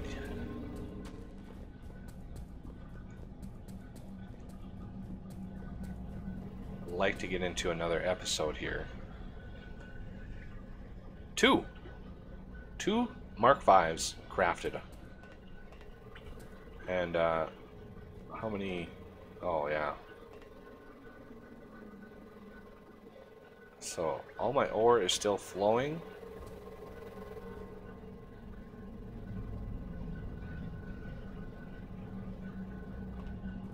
Everything is working out.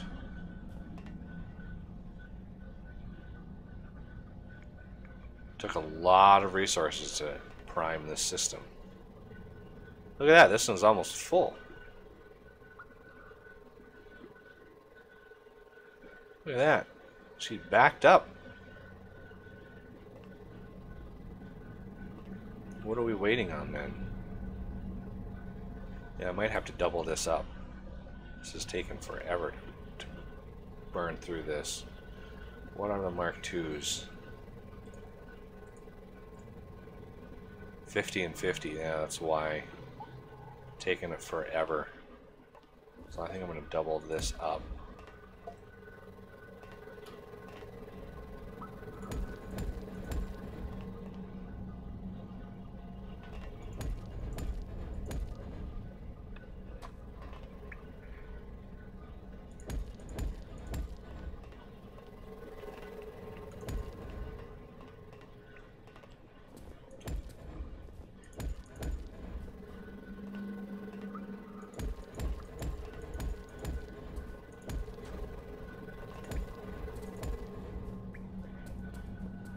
Go. A little bit extra. Speed it up just a little bit.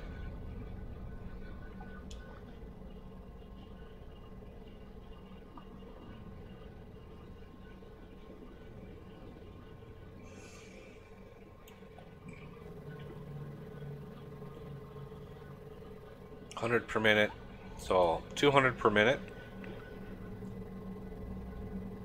which is pretty good.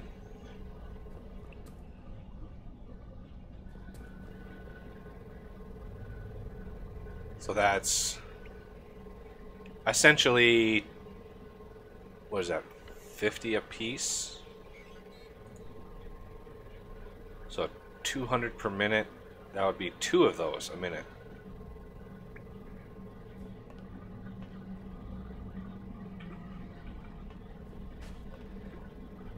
Ooh, we have five in there. 3 more. 3 more to make more of those. Because what we're going for is this bad boy here. The Arc Smelter Upgrade, which is 2 Mark V's. So it's a brutal craft. So if I want 3 of these, that's 6 of these. That's a whole lot of waiting to do that. So we need to get some prep work done in the cold caves, and I would like to at least cover in one episode the start of that. But first, I think what we're going to do is head on up to the surface, the smelting floor, just so everything up here can be loaded and I can grab what I need. I have to go check on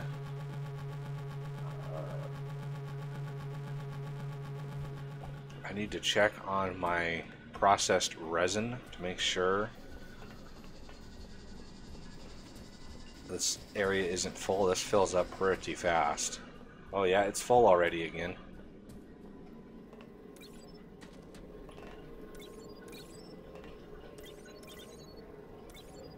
I've got so much resin now. 26,000 resin.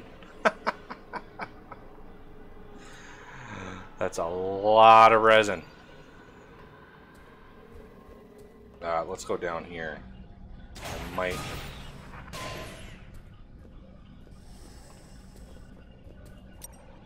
Okay, so it looks like these are...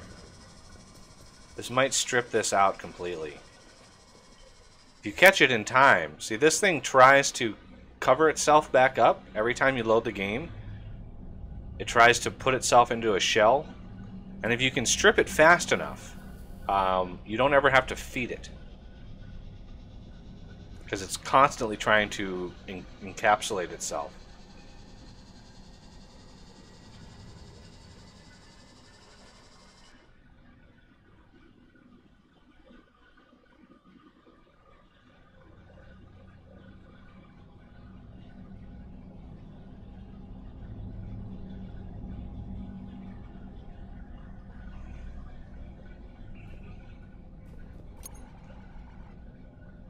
Unknown block. Yeah, there's certain blocks in there I can't scan fast enough. There's the hive core. So yeah, I didn't catch it in time. Maybe I did. Yeah, I think I might have done it. Because it's trying to cover. Yeah, it's trying to cover itself up. So I did catch it in time. Good. We should be able to load all of these and process all this resin. I'm able to do it, 30 at a time.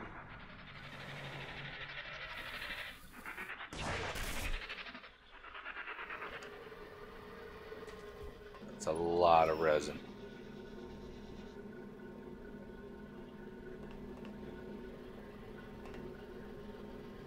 I usually have way more of these going, but I didn't think I needed that many this time around. I still don't think I need that many, but...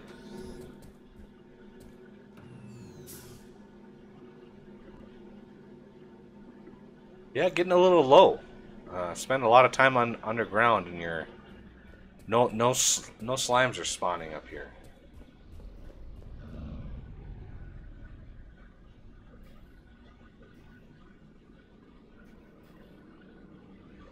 All right. And oh yeah, we have OET. OET charged again, so I'd be able to. How much fuel do we have? We have 200 in there, 200 in there, 100 in there. None. So I think I'm gonna push out a little bit more fuel. Not that we need it.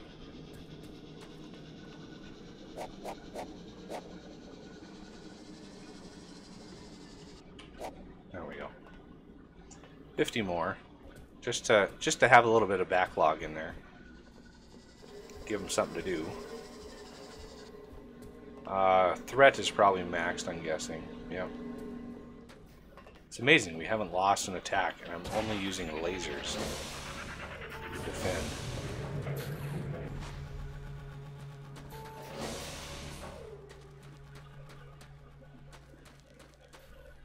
Okay, so I took that corner out first. I think I want to do this one next.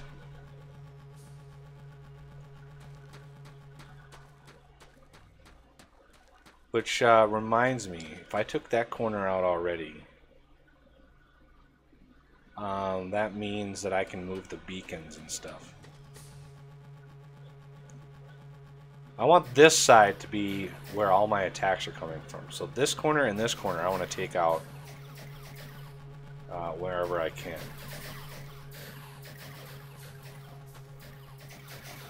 Just to have more beacons. Oh, there's a bug part way up there. It's not getting pulled in anywhere.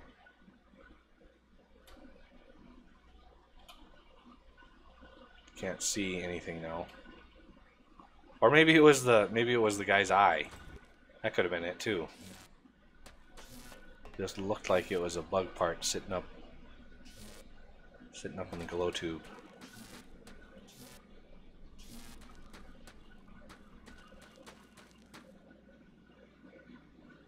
Whoa.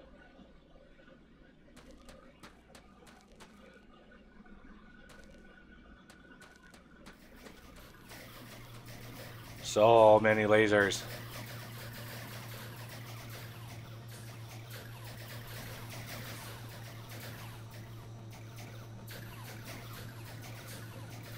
Okay, so if I want to take on a corner and move the beacons, that might be a good episode. All right, so here we go. Just kind of a do-all episode. Let me need to hit this button, and then I need to make sure that's got focus. Okay, get ready.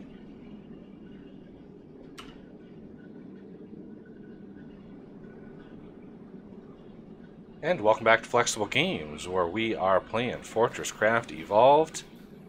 Up here on the surface, my frame rate has really taken a dive, mainly because of all the mobs that have to be rendered and simulated. We have the OET charged again, so I'm going to go out this direction here, and we're going to take out the overmind that's over here. Oh yeah, this is... Look at all the bosses coming in.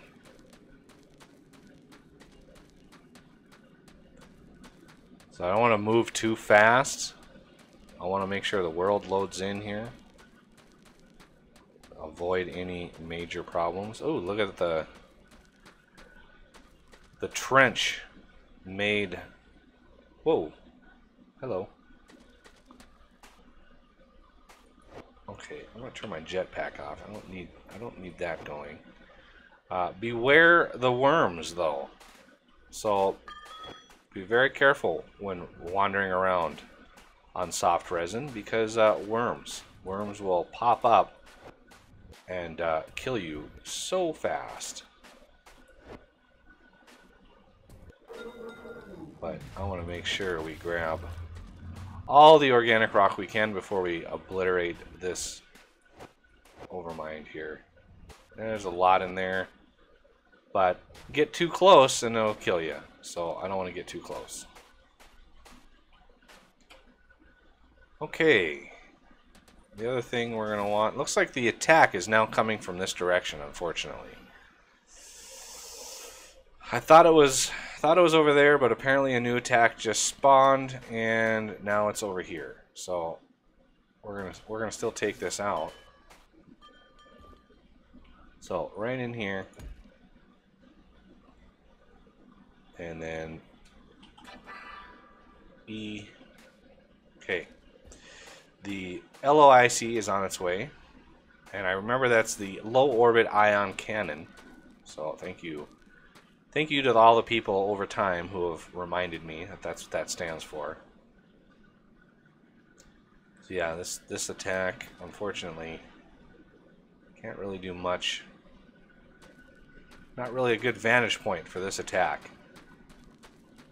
And right when the sun is rising, this might be a good time for a screenshot.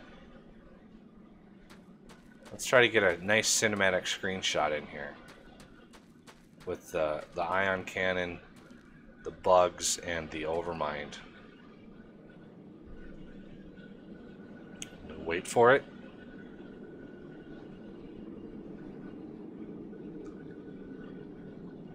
Oh yeah, there we go.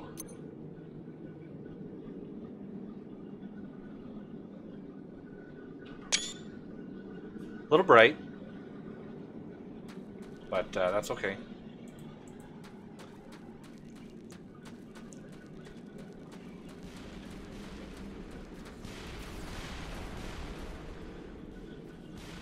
All right.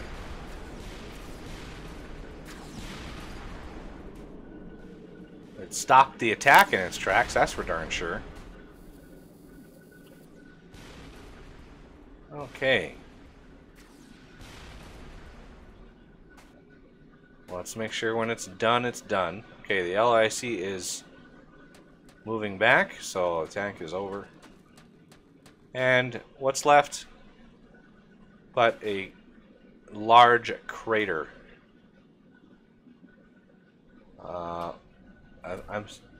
Is there a diamond? That's my glow stick. But there might be something glowy and sparkly down there. There's a worm way over there.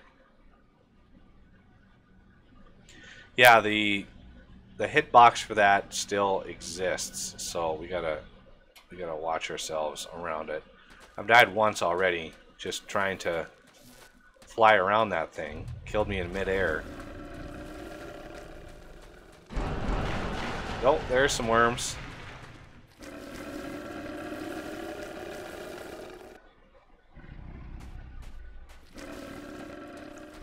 Worms.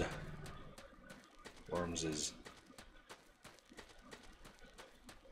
These bouncy bosses heading to their doom. Alright, the other thing is, you know, the other corner that we took out, we don't need the beacons in that corner anymore.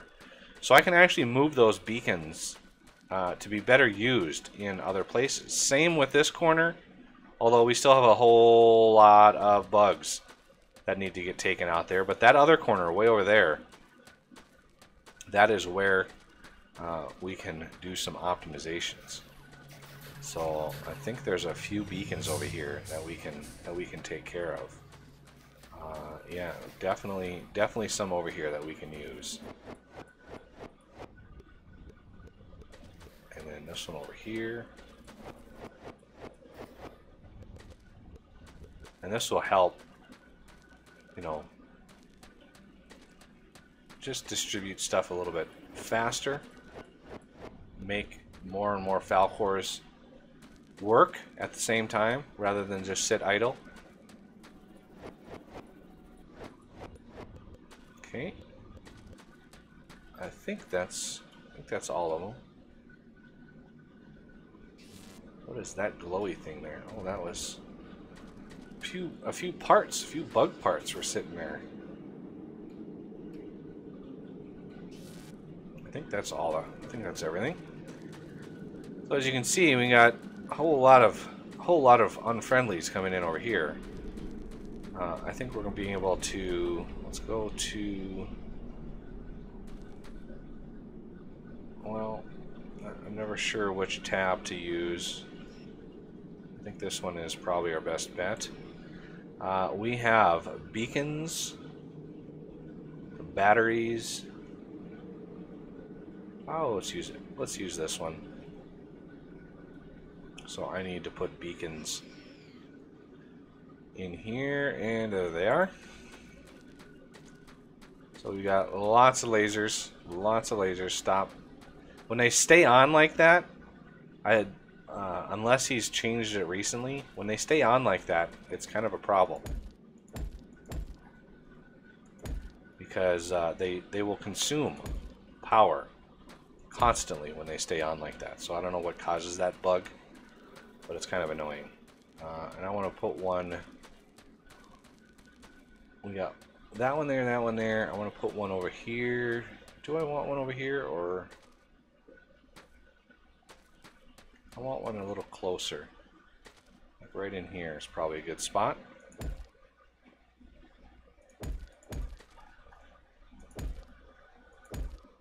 And the sun is up, so these are going to get an initial charge, thank goodness. And we got this corner over here, which I'll put the other two that we've got left. So we've got Another one. We'll put one here.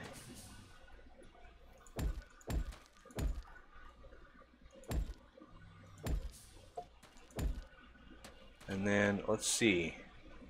A lot of them are coming in on this vector here. So we're gonna want one. We're gonna want one close to this cliff.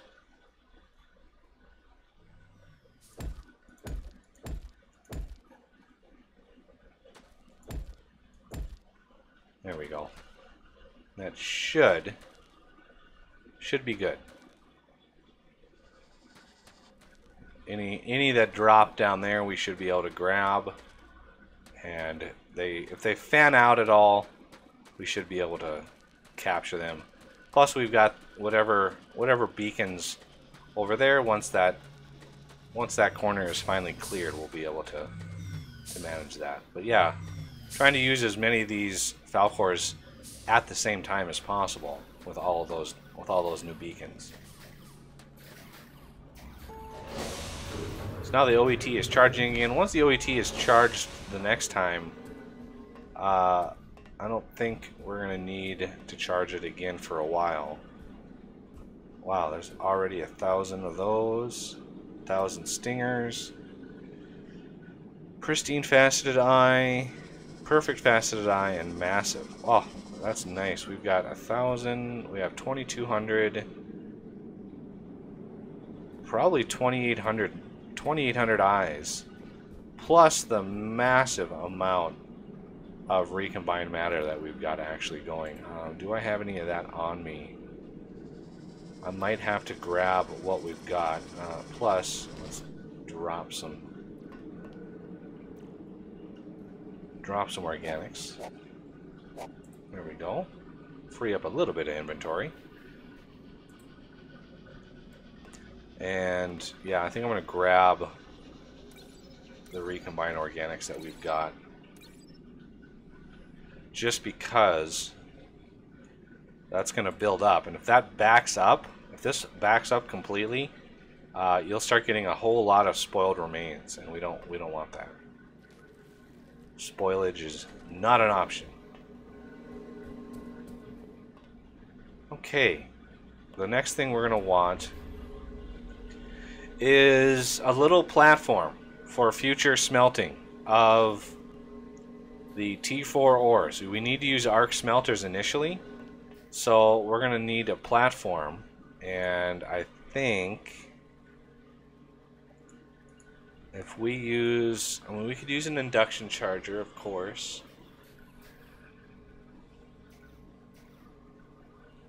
Or we can use just your basic. I think I don't think we need an induction charger. This is going to be a temporary setup. I think if we use coal initially, should work fine. Where do we want to set this up? I mean, this is a good spot. I'm trying to remember how much power per second each one of these smelters uses. Oh yeah, I think we might want to use an induction charger, just because it's a little tricky. So we need to head back down to the toxic caves, toxic factory,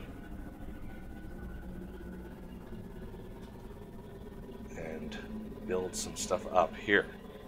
Okay, so we need, oh, where did you come from?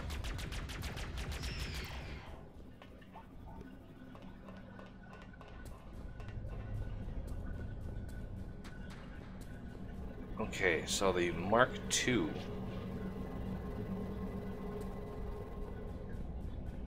We need 5 of these. And then we need 5 blue. So that's 20. Crafting. Crafting. Crafting. And then the induction charger. Crafting. Beautiful. In order to get 3 of the arc smelter upgrades, these right here we're going to need 6 the Mark V. That's why I automated this, because we need 6 of these. And we have half of what we need. So, yeah, what is our bottleneck? I doubled up the amount we're loading in there. Ooh, power. Oh, well, duh. That was nice. That was a good move. That was a good move. We're gonna go down, over, up, and in.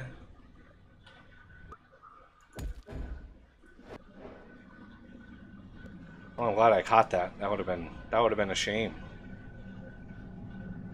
There we go. She's moving again. Yeah. That was a derp right there. Completely forgot.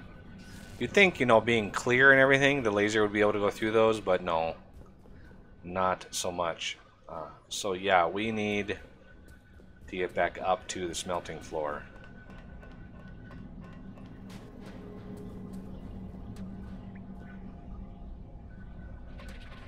Okay, over here I believe it is.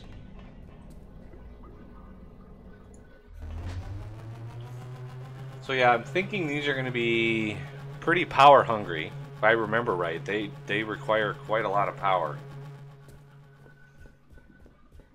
So if we go over here, we're going to need a pretty substantial amount of power. Now, I might... Do I want to try to use turbines? Because I've got some pretty accessible in a few places, like right in here.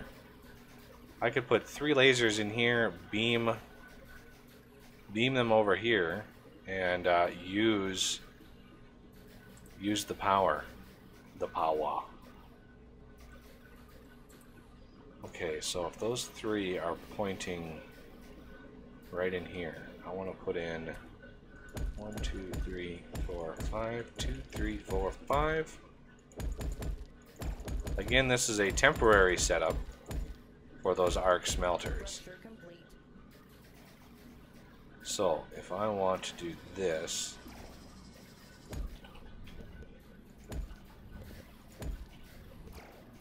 three of these, 1, 2, 3. You want at least one gap in between here. It's just good practice not to put them right next to this, because it tends to derp out when you do. Alright, so we're gonna want a hopper, and that's gonna be remove only. And the smelters are gonna go around the outside. I can put the smelters down, and then we can wait for the arc smelters later. So I need 3 ore smelters. Crafting. And I can middle click. Middle mouse click copies the block. So I want one there and one there. These are going to be add only. And then we're going to want to load in ore in here. So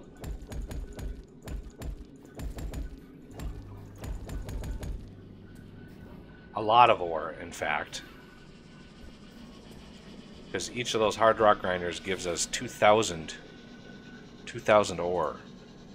And we need at least 2 sets to get started. So we're going to want... Ooh, we don't have very much. I already have 4 of the big boys, so I think we're just going to use the 4 that we have. So there's 1, 2, 3, and 4 right there. Okay, so here, ooh, here, and here, and then we want to double that up.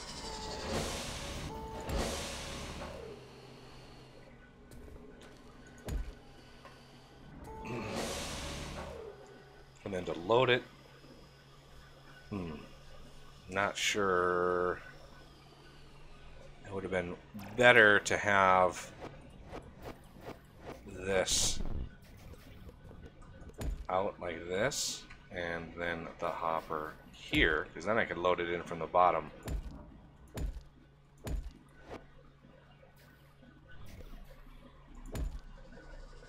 So I could take this down. It's kind of cramped quarters.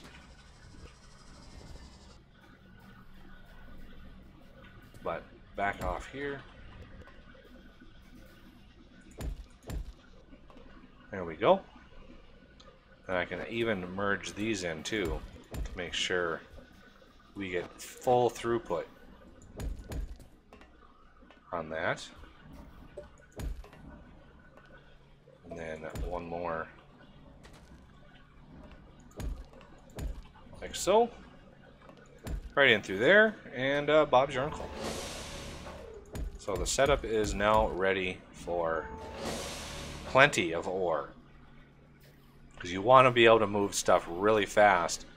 Because I think it uses 16 ore per bar. So it's gonna consume a massive amount of ore to get these going. So just be prepared for that. While this is sitting here, I could smelt some of this ore that I've got sitting in here. So let me grab the iron and tin. Although those are one type hoppers. Although I could use that. Let's see. So if I put the iron in there and I put the tin in there, 36 free. Make sure those are even. Yeah, even numbers is what I want to make sure we have. So I think copper is a good candidate. And these are taking their sweet, sweet time. There's 36. And I'm just going to set that to copper. Actually, I need to set this one to copper.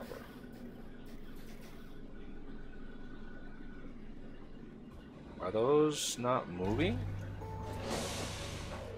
Oh yeah, they were moving. So yeah, these will smelt that ore down nicely.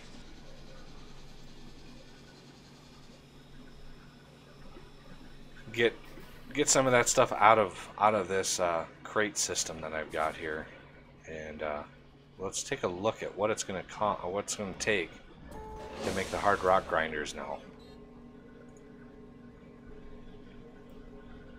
Okay, hard rock grinder, resin, alloyed block, and imbued machine block. So we're going to need to tackle imbued blocks if we haven't already. I don't think we have.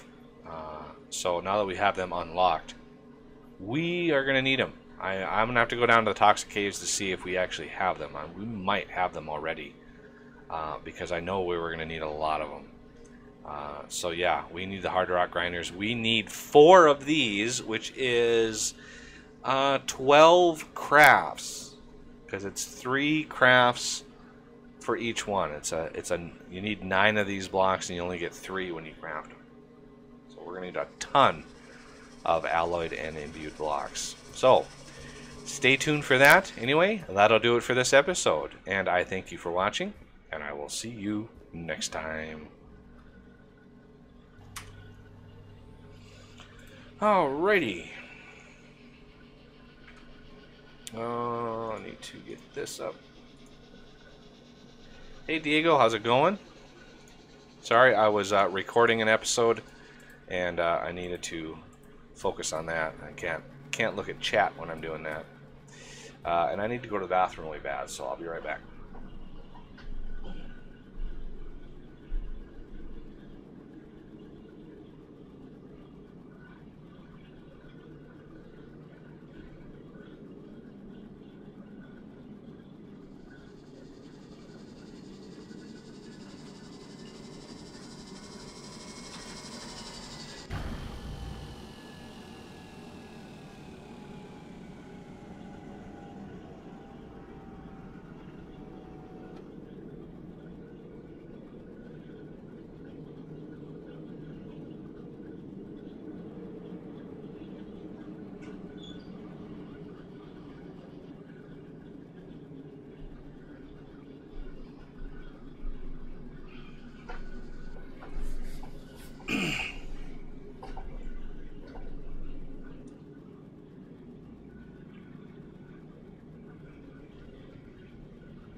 right.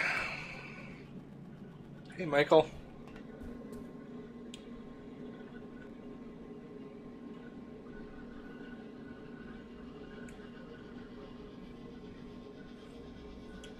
Toxic Caves, the Toxic Factory is named because the main factory is down in the Toxic Caves, which has always been a part of the game. It was supposed to be the name of the next big expansion pack after the one he's working on now, which is the Adventures Pack. But I don't think the game has sold enough to justify his time that it would take to make.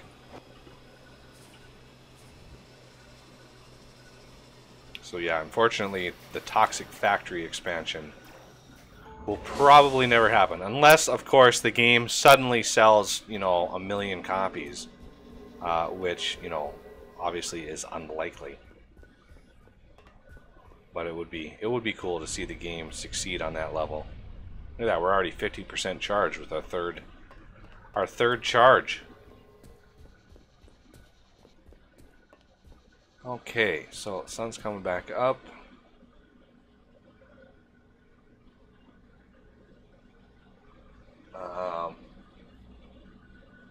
FortressCraft, you know, I would like to part of the Patreon goal that I'm going for. I need to change the verbiage. I need to change.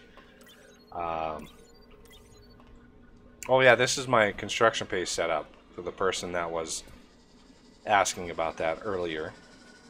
So I got coal being mined, going right into construction paste.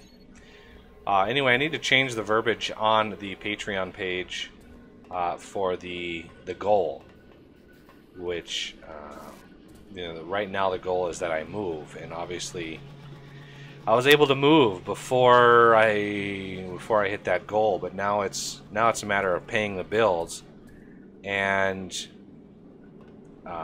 part of that goal of 1,000 a month is having servers for the games that I cover.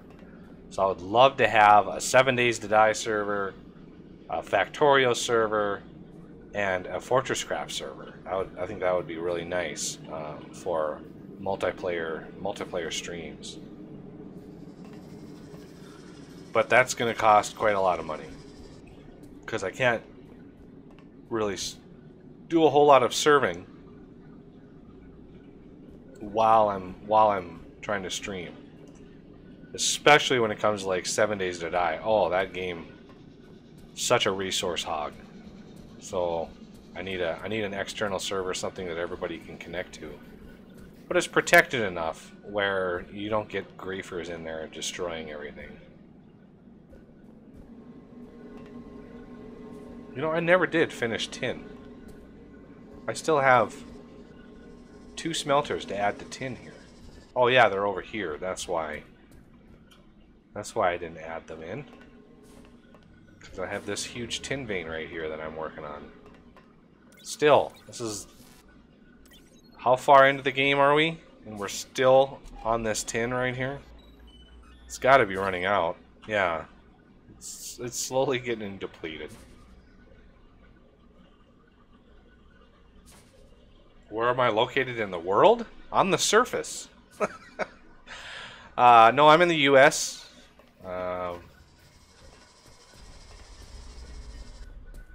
In a low population state. Ooh, look at that. I'm already processed all of my sweet, pristine phosphorescent glands. Nice. Good times. So now if I don't need any of this chitin... Oh no, I didn't want to do that. Oh, I hate when I do that. Okay, we need that. And then E.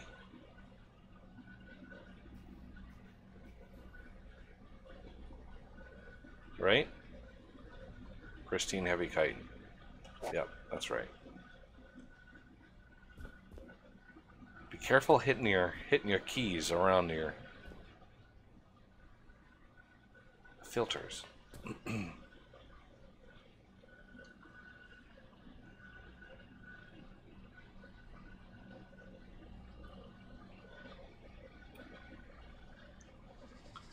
Huh, no, not in Virginia.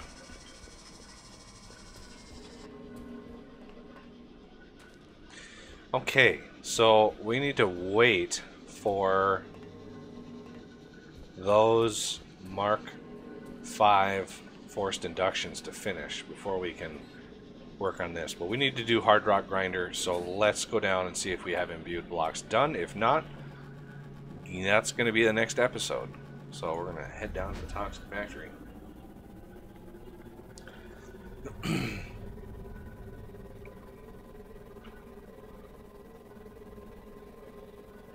I need to load up on my gold and my titanium too. Should have done that when I was up there. What is... lithium is fine, titanium...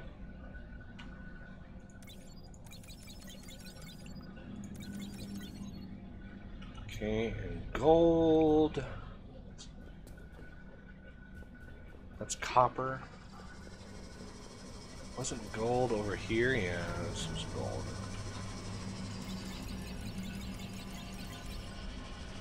There we go. Okay. So, hard rock grinder, imbued. I need to check on imbued blocks.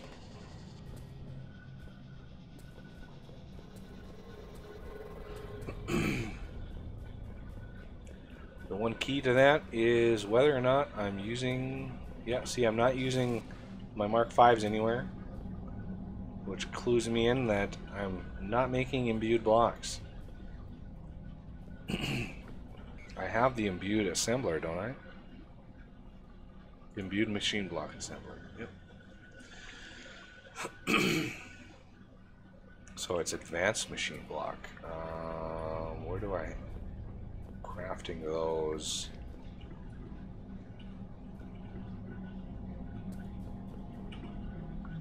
right here.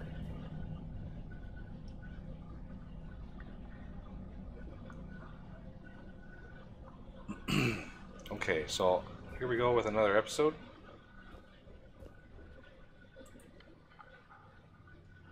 Make sure all my things are clicked.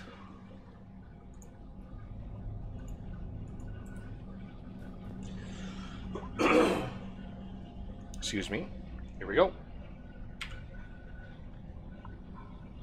And welcome back to Flexible Games, where we are playing FortressCraft Evolved in our Toxic Factory. And here we are on our factory floor here. And we need the imbued machine blocks.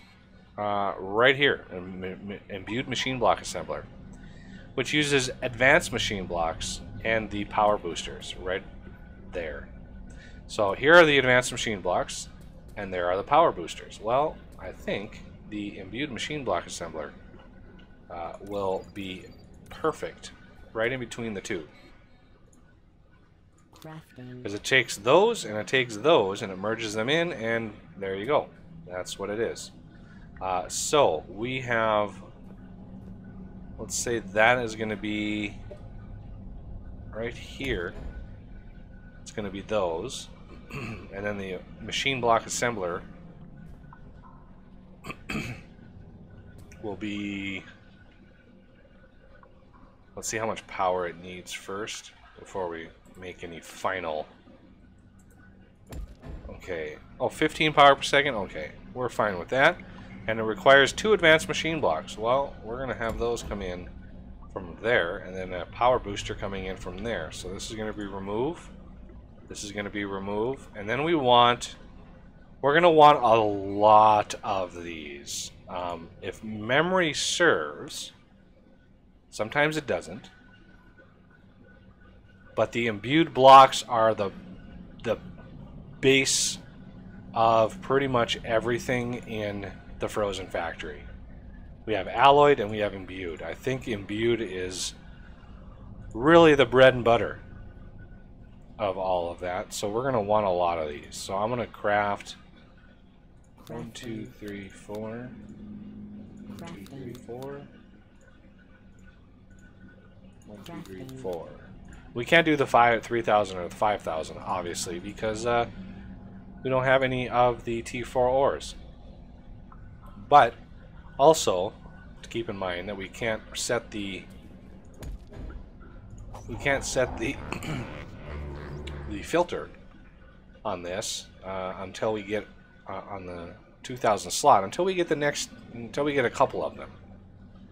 So power-wise, obviously, I left this open over here so we can send power.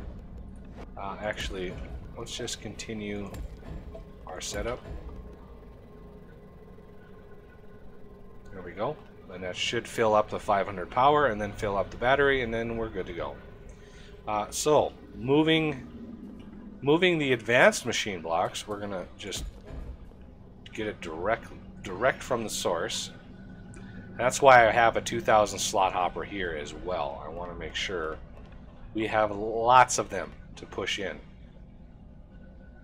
And then these things here are a little trickier. We're going to want to make sure we got that covered. So all the way down. I know it's really bright. It's going to be either really bright or really dark, I have a feeling, in this series. Okay, so the first couple, as we get through there,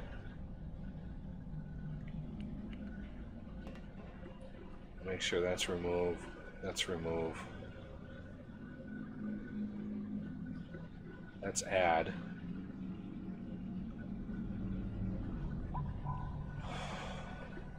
Why is it not seeing?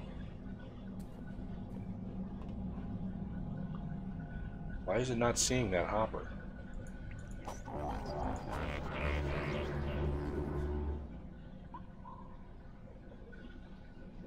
Why is it not seeing that hopper? Add only.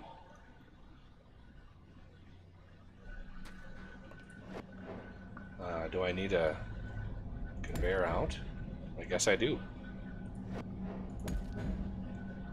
Okay, so let's get the 2,000 slot hopper going strong right here.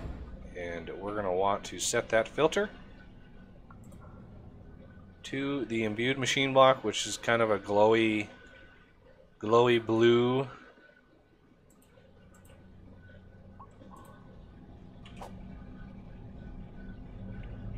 There we go.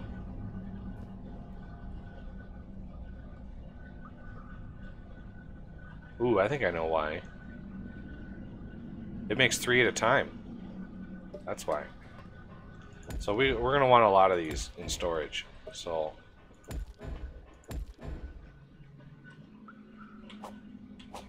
let this just run wild.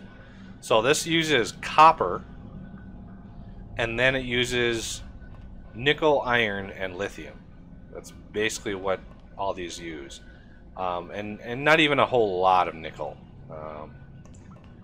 Quite, you know, it uses more iron than anything. It's a pretty iron heavy setup. But overall, not a whole lot of material goes into one of these. But we need quite a few imbued blocks in order to make the hard rock grinder. So if we come down here, hard rock grinder. So yeah, 3 apiece, and then we, like I said the last episode, we need, what is that, 20 crafts? So we need 60 alloyed blocks and 60 imbued. So obviously we have that many. Where is my alloyed blocks? Are they down here? Yes, they are here. So I'm going to grab 100 of those. So hard rock grinder. I've got plenty of refined resin. 1, 2, 3. So there's 1, 2, 3, 4. Plus we have a little bit extra if we need it. And I need like one more. I've got a huge storage hopper. I need like one more 2,000 slot hopper. One, and one. Now it'd be nice to have a little bit of the chromium. I have molybdenum on my hotbar, but I'm gonna need a little chromium. So I might super dig some chromium while I'm down at the T4 area, just so I can set the hopper filter. Oh, I need to, yeah, we need to run down this way.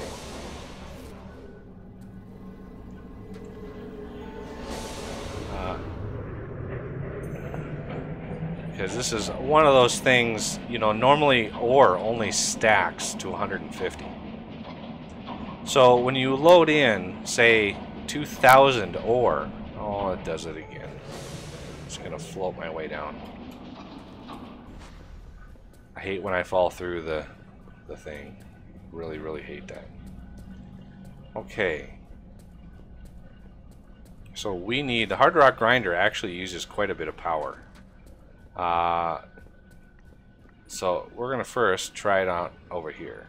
And this is a perfect spot right in here to try it out. So let's get the hard rock grinder started and see how much power. It's quite a bit of power that it demands. So 1, 2, 3. You want to make sure all faces are facing it. But it needs the C5. The grinder cannot function without an active climate control center. So we need the C5 in order to get that to work. Unfortunately, it's going to be a little hard to get that working without that C5. But we have moly ore already, so I'm going to put one of those there and one here. And we're going to set the filter on that. So once this gets done, it's going to grind that out. And yeah, I'm not sure how to route the power efficiently. I could, oh yeah, I think that's what we're going to do. We're going to put a battery there, and we're just going to laser it over. Because it actually takes quite a lot of power. But for now, it's not going to do anything because we don't have a C5. And it hurts when you stand on it.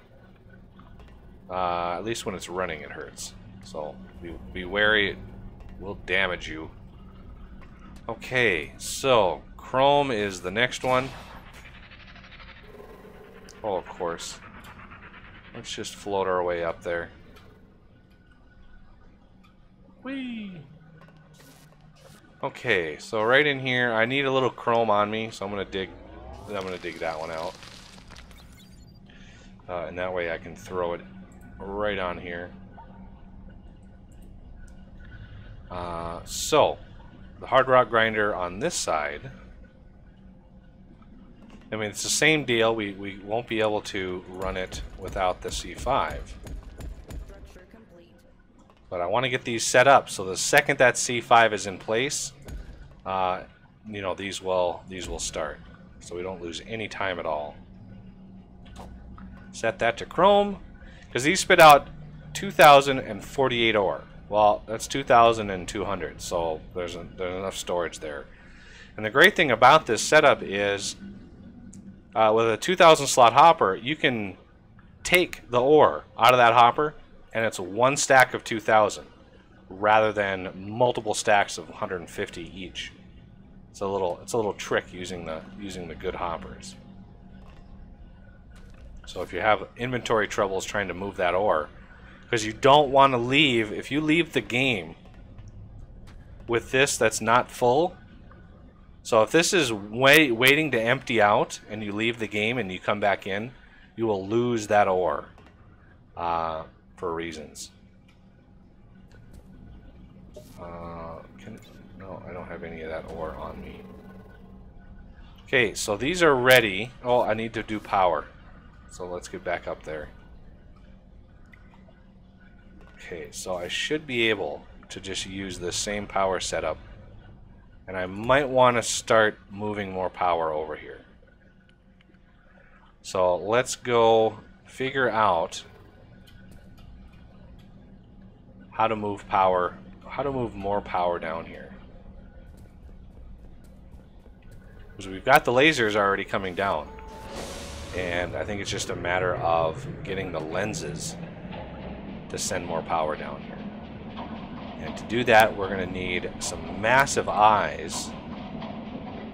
And I need to get rid of my garbage too. I had to clear a whole lot of sand from the tier 5 or the tier 4 stuff, so you can see a little sand around here. Yeah, that was fun. That was so fun.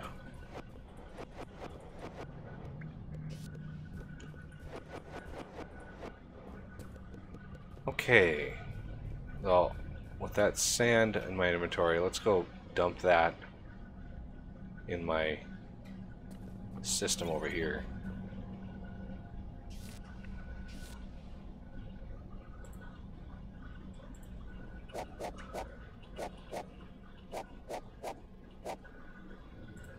Alright, got rid of the sand, deep stone, toxic stone.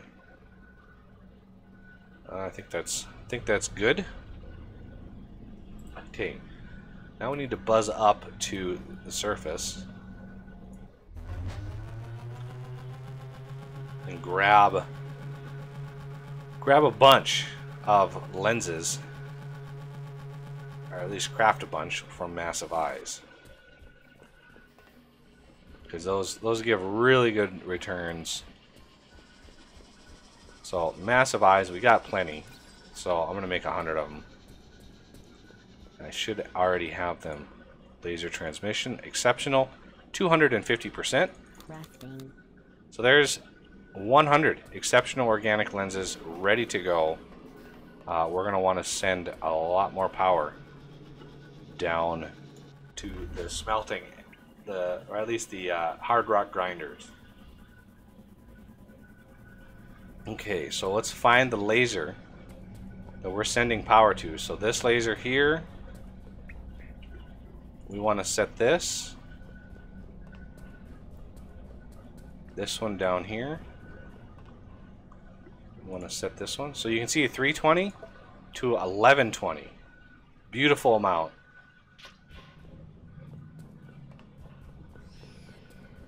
Okay, so that one is good.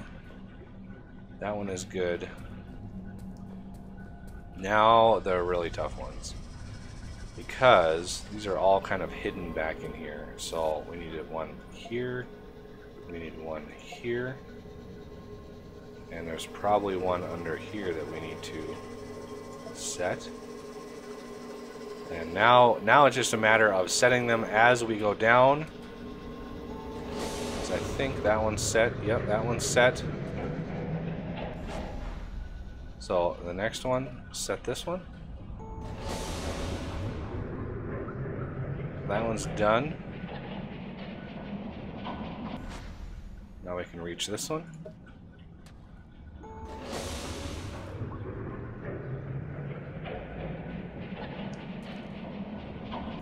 Oh, I didn't mean to drop off the thing. And then this one.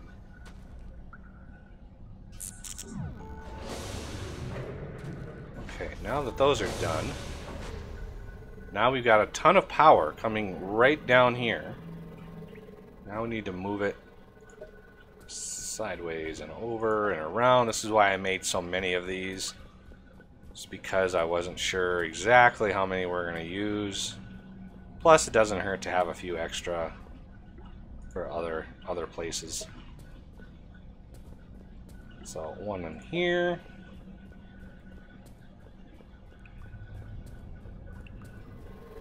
And then one here. And one here. Wow, that filled up already. One here.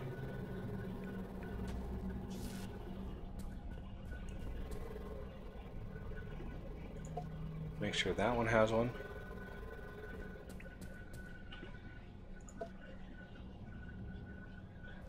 And then I think there's one on top. Yep, right there. There we go. Now we have a ton of power. 1120 power coming down here. I don't know if that's enough to keep both of those hard rock grinders going 100% of the time, but it's enough to make the weight a little less once they do go online. And now it's just a matter of figuring out what we want to do in the cold caves to prepare for the inevitable cryo. Now, normally, I really go crazy with my prep work in the cold caves, and it takes... I remember in my last series, to really prep the cold caves during my last series, I spent about 16 hours just in the cold caves working on getting everything prepped. So yeah, it's a time-consuming process. Energy reappropriation in progress. I want to come up here. I want to grab a few Mark 5s if I can. If I've got some. Usually I can craft them fast enough. So whenever you go to the cold caves, always bring some power boosters with you. I'd really like to try that power booster stackable mod that allows these to stack on one another, but I haven't done it. You know, it is a little cheaty. It's a little cheaty. How many of these do we have? Oh, look at that. We have 6. We have enough for the arc smelter upgrades. So yeah, I'm gonna grab those, and we're gonna go over here. So I need... Oh, I've got alloyed blocks. I've got exactly 64 alloyed blocks, surprisingly enough. So we're gonna craft one here, and I need 128 more alloyed blocks. So there's 100, 20,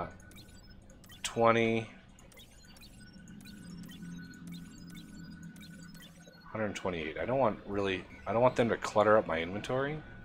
Crafting. There we go. Now I need more power boosters. Okay. So now we've got the arc smelter. We just need to go slap those on top of the smelters and wait for the glory of the ore, the T4 ore. But first, let's head to the cold caves, figure out what we're gonna do. Now, normally, again, I was saying I try to create a large area, and then I encapsulate the whole thing in brick. And I even went above and beyond last time and mined out the area for the trench to fight the cryo. Now in this playthrough, I really don't want to go through all that. I kind of want to fight it organically, kind of how it comes at me. Maybe to add a little bit of panic here and there. I do want to protect my... I need to protect my cargo lifts, though. I don't want cargo lifts to become... I don't want it to be problematic. So usually, I use the trick of the super build. So in here, if I want to protect this going up, right, we're going to build a level around, and we want to protect this as well. Okay, so to protect all of this, instead of trying to build up from the, you know, the ceiling, depending on how you set, just go over here and build one up, and then control click the top, and it'll build 64 blocks straight up. So that's a way to, you know, protect all of this and, you know, maintain your sanity while not doing too much.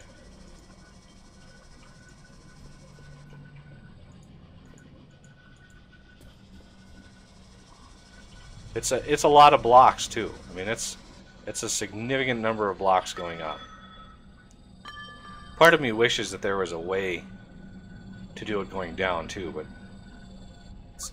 the only choice is to go up with it. Okay, make sure all of that gets covered up.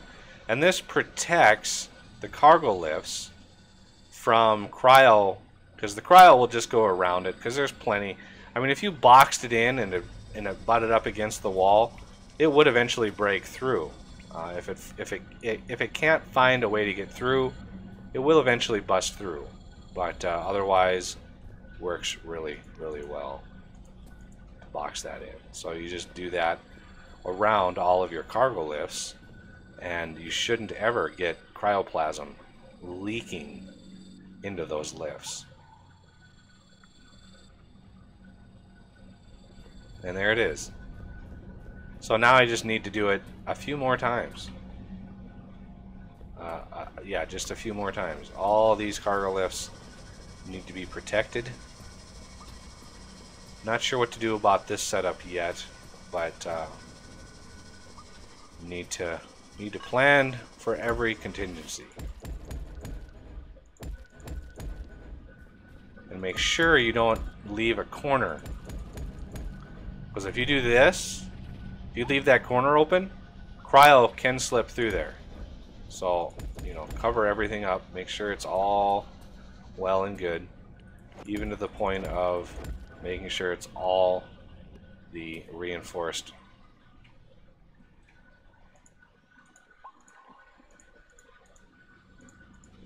So yeah, I've got a few more of these to do, and I'll get these done, and then we'll look at getting the C5, the Climate Control Center, going, which is my claim to fame. I'm the one that actually named that thing as he was putting it into the game. Initially called it the C4, but DJ added another C to it. It's a little dark over here.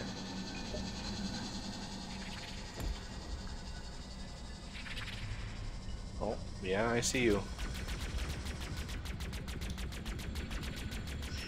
Yeah, there you go. See, I've built up quite a lot of... I have 300 organic rock already. Goes up pretty fast. Did I do the rest of these? I can't remember. Nope, I didn't. There we go. Alright, so I'll take care of the rest of these, and then we'll look at how best to plan. Because we also need to make the space for the magma bore. And we need to make sure that when it does dig down, it's not going to absolutely obliterate, you know, an important ore vein that we're making. So I might have to clear out some more area here just to make room for it. So that'll do it for this episode, and I thank you for watching, and I will see you next time.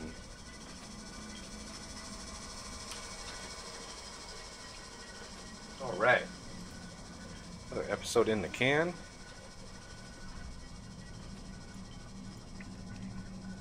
Hey Beep, how's it going?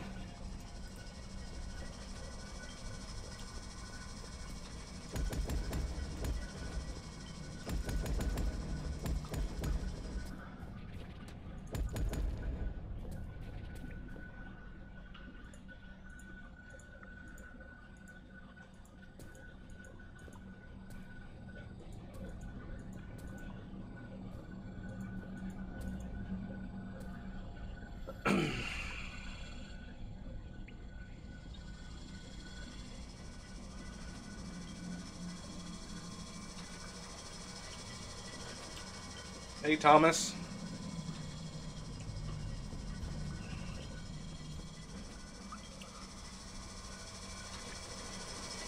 Trying to get these all encapsulated here so they're protected from any cryo that is going to creep in on us.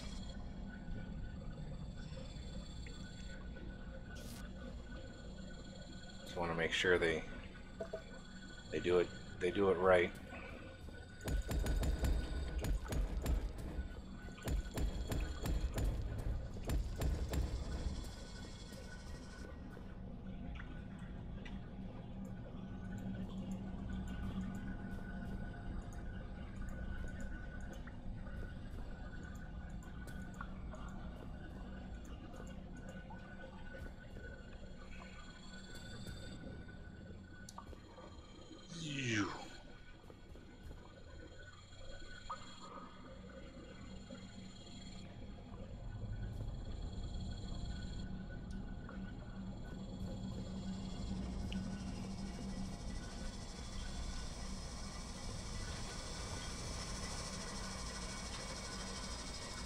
Not sure. Oh, I think I know. Never mind. It's like, I wonder why these go down, but they don't have power or cutter heads. But these are the ores. These are the bars that go down, not the ores.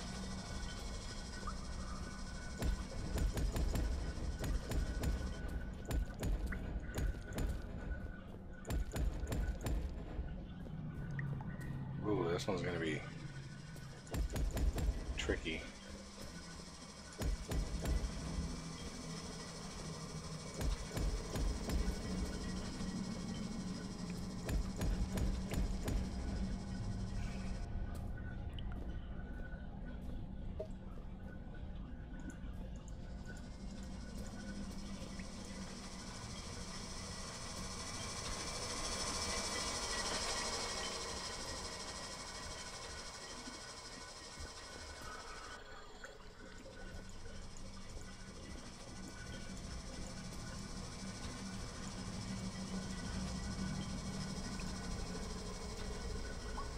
Okay, that should take care of those two.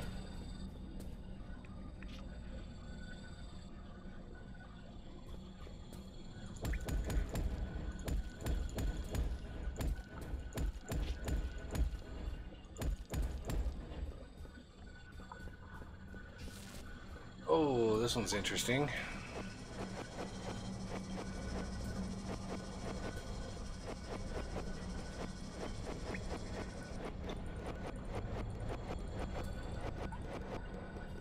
Right on the edge. Living life on the edge.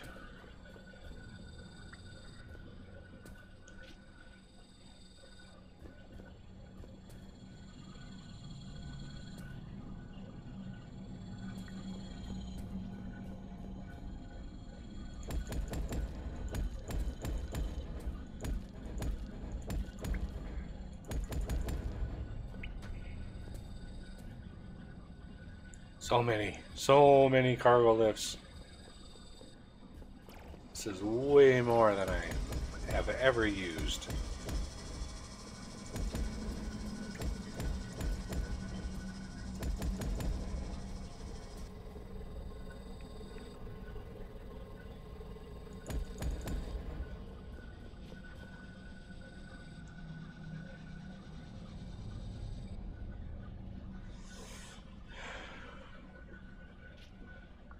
Yeah, the climate control center. You really got to be prepared for the cryoplasm. Otherwise, it will just take over.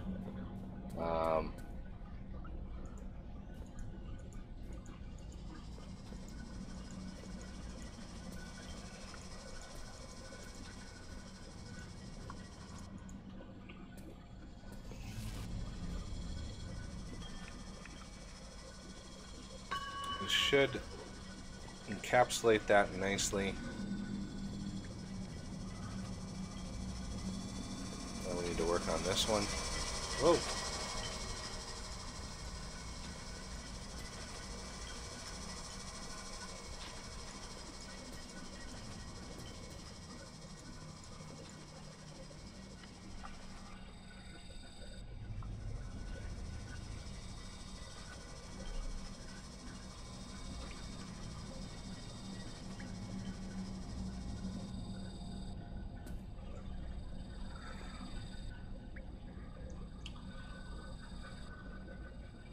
Super build?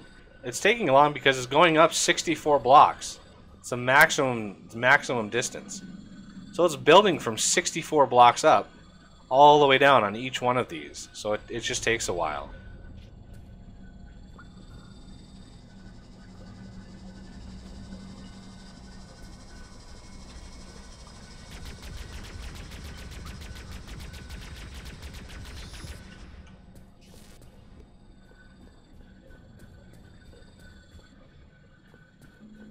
That's the little trick I explained in the last episode I just recorded. You build, and then super build from the top of this, it'll go 64 blocks straight up. Unless it hits an ore vein, then it just starts from the bottom of the ore vein.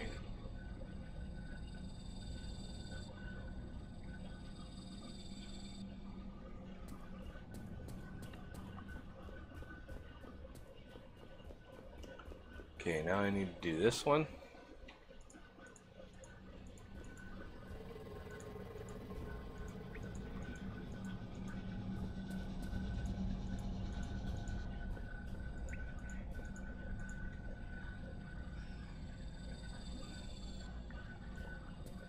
Okay, it's getting close.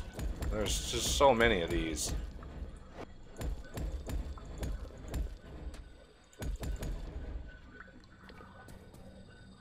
So many cargo lifts in this game. And it's dark down here.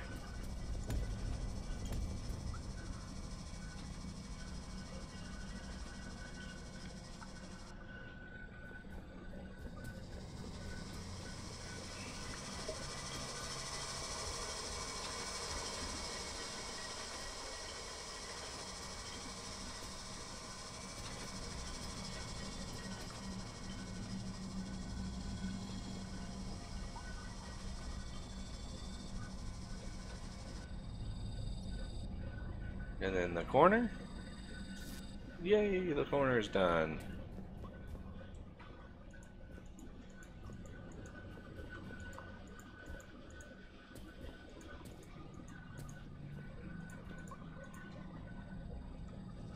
Yeah, this is the only iffy part here. So I might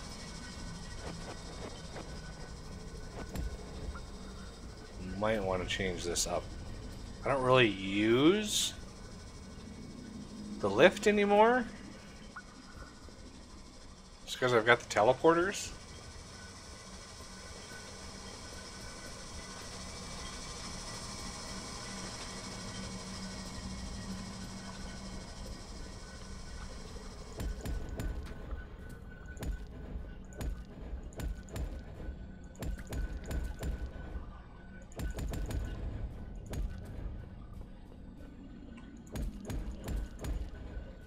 Okay, so.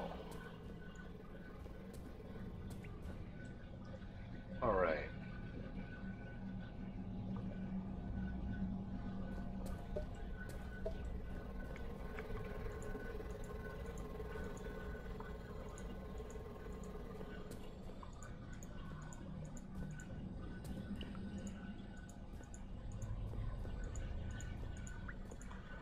Alright, I think that's most of them.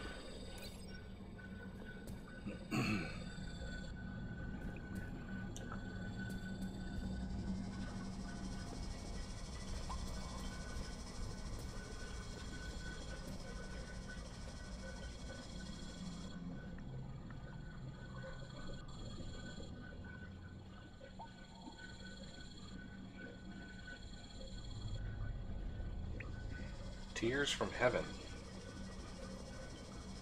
Is that a... Isn't that a...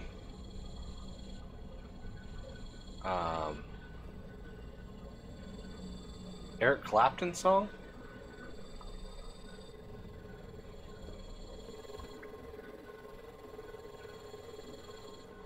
Such a sad song. If you know why he wrote it. And you know why, you know who he's singing to.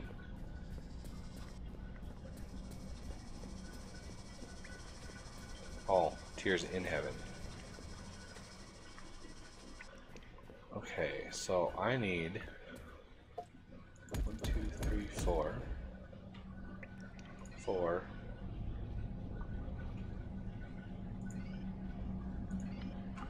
The Z key, by the way, is zoom. I don't know. Some people might not know that. Pick up my O-Rock.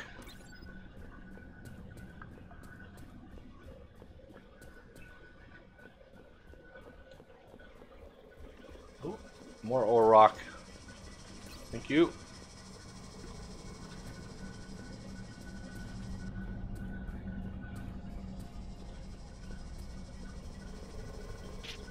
Alright, what time is it? Ooh, 7 o'clock. Ooh, I still have to record a few Factorial episodes tonight, too.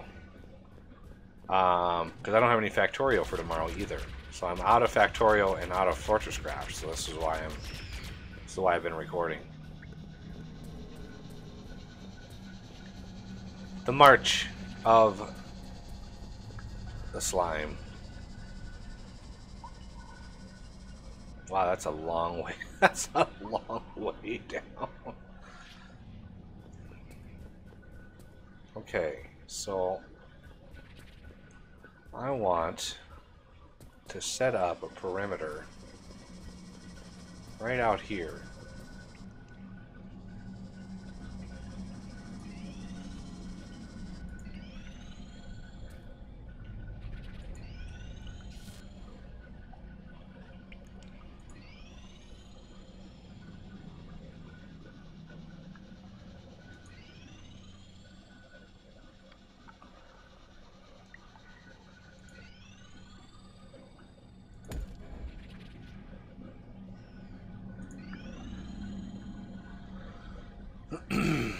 This is way sloppier than my last series. I had such a massive amount of stuff already set up in the cold caves when I started Frozen Factory.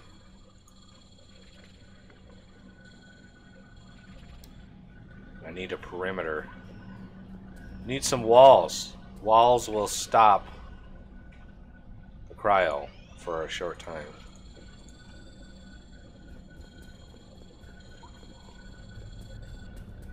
I'm going to get rid of that plant. There we go.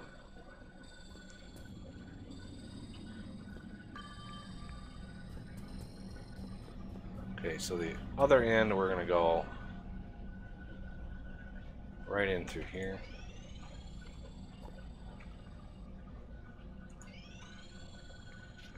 Trying to cut this off.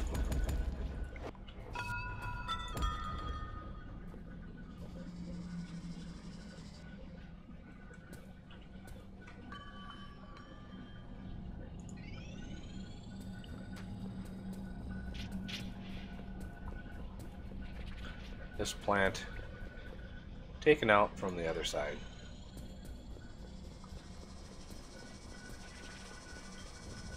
I really hate when those plants get in my inventory. Oh, I hate it.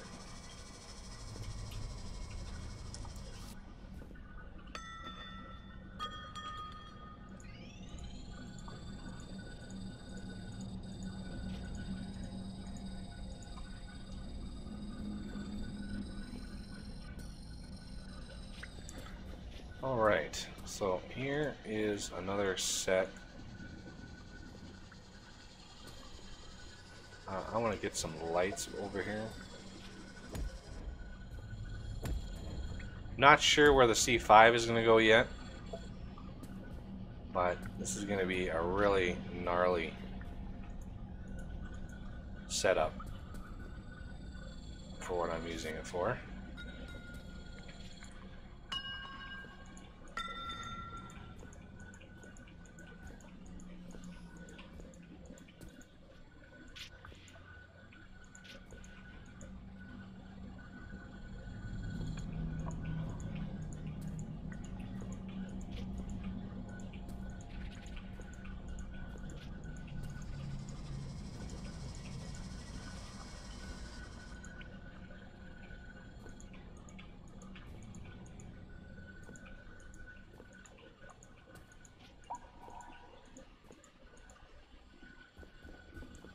So many super builds. I don't even know if there's a limit on super builds. Like, I don't know if there's a limit to how many of those you can enact without running into problems.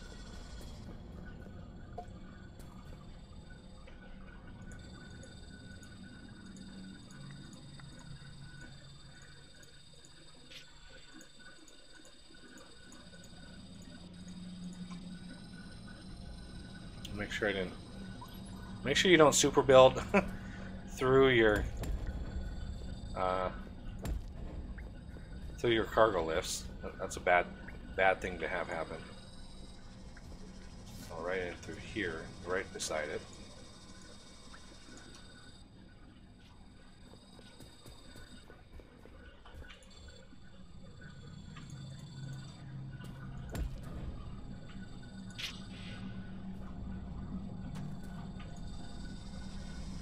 Oh, hello.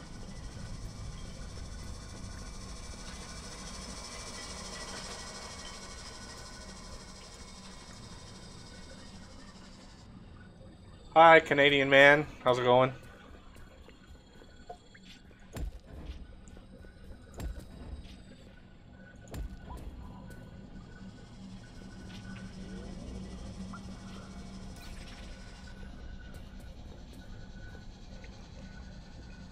Oh, look at all the slimes! Holy cow!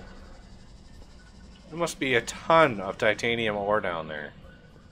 If it was useful, I would love to use it, but man, do not need titanium ore from slimes.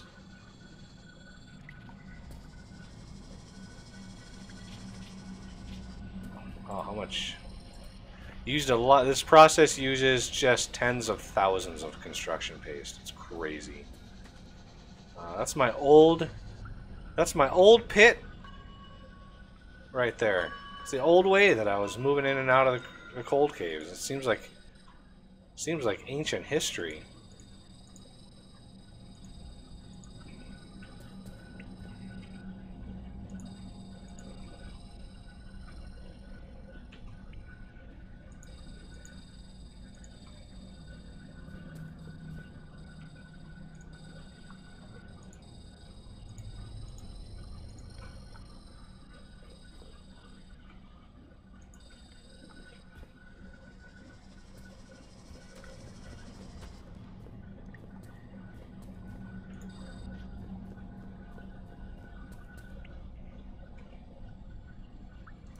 I'm doing okay. My voice is starting to give out, which is a bad thing because I need to get some Factorio episodes recorded here in the next couple hours.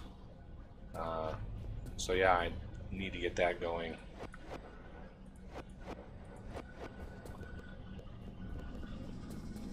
Because I am out. There we go.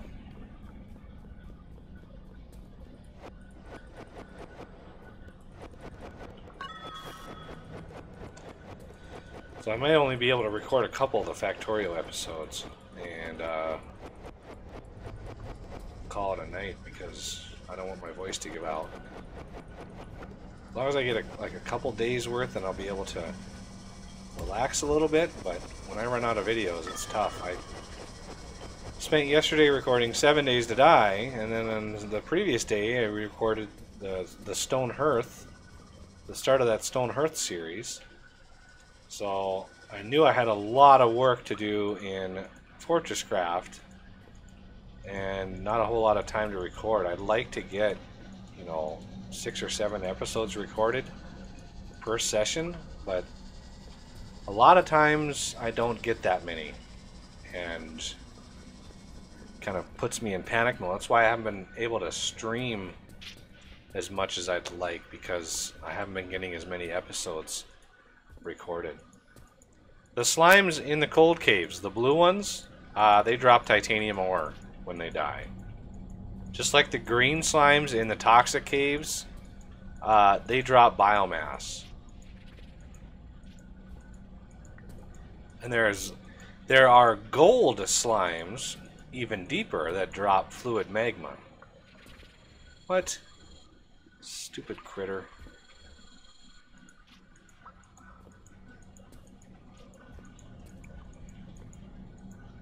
Oh, so many. So many super builds. It just takes 20 minutes for all these super builds to finish.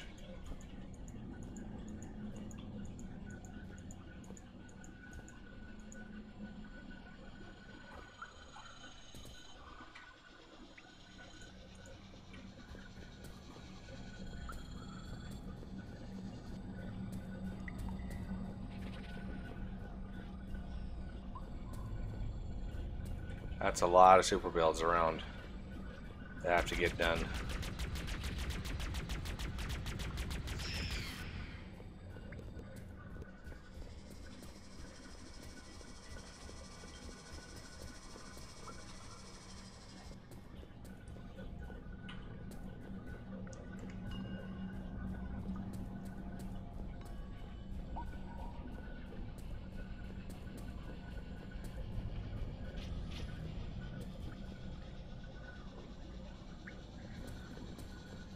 Alright, I gotta wait for that to get done. I don't want to queue up any more and possibly screw up the whole system.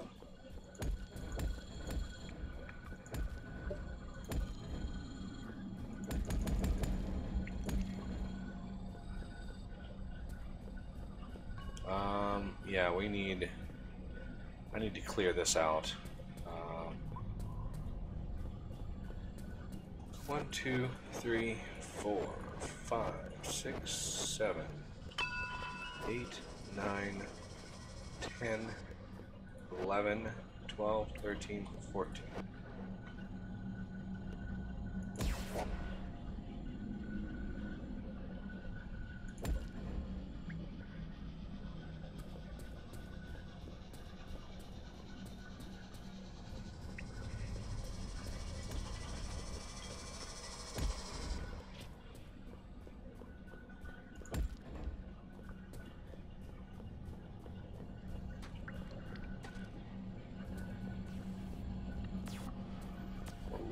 Right on the edge of that.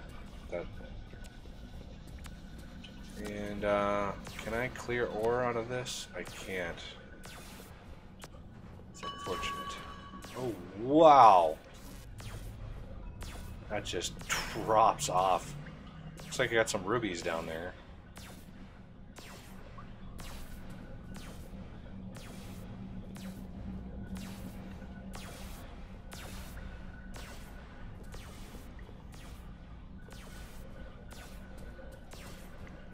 This shouldn't take too long. There's not a whole lot in here.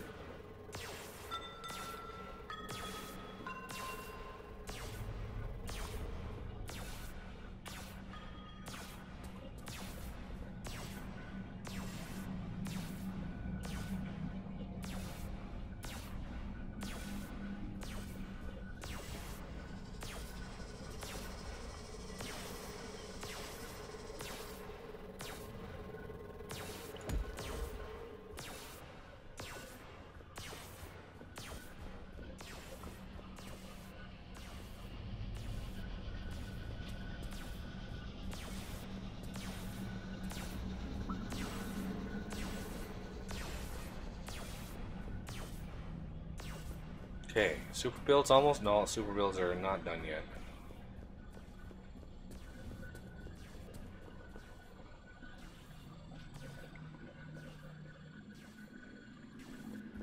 Alright. Still have all of these to go over here.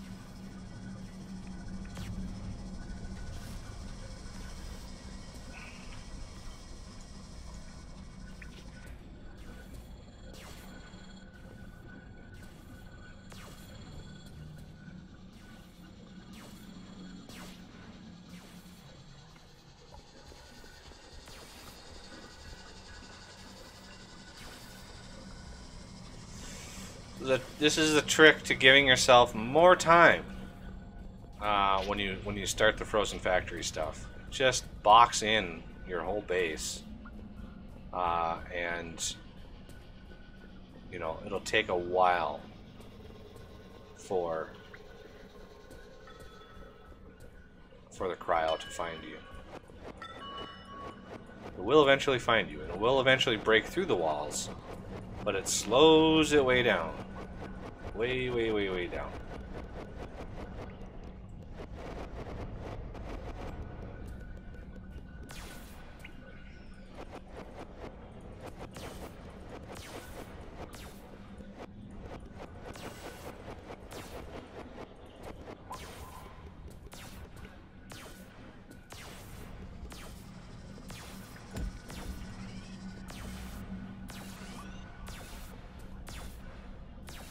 And I need to pick a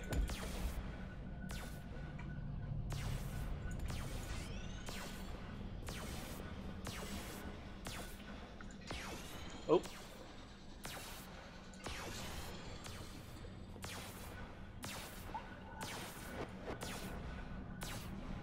How much, yeah. This uses, like I said, vast amounts of construction paste.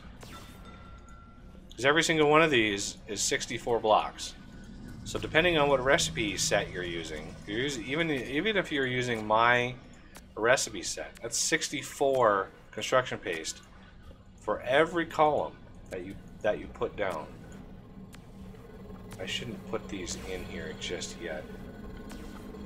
I want to wait on these ones. These ones are fine because they're out, but it's going to have to check all these blocks when it cuts through here. So that'll slow this down a little bit. Of course, I don't have to have it finished. This is just a little corner over here. Not too vital.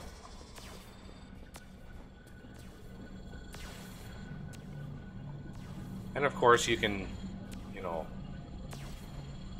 go from the ceiling if you really want to save resources. Which I might do over on that side over there. That's a lot of the wall that has to go in. And it might be wise to limit.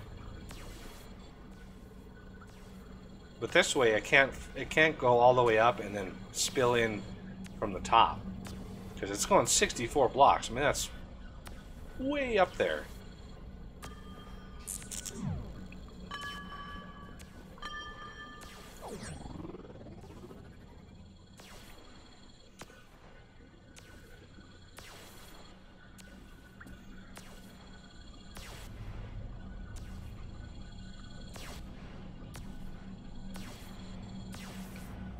Gotta go. Okay, Canadian man. Thanks for coming by. Very much appreciated. I'm gonna build that one. I'm gonna light it up.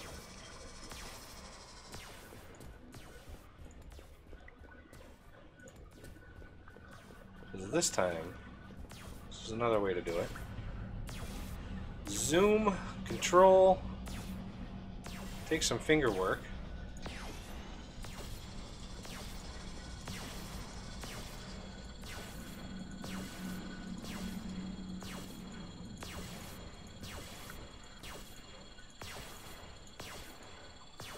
But that works just as well. And it uses way less construction paste.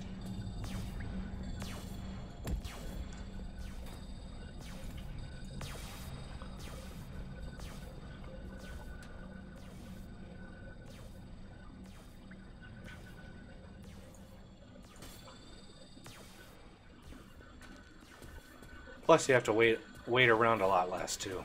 This is nice.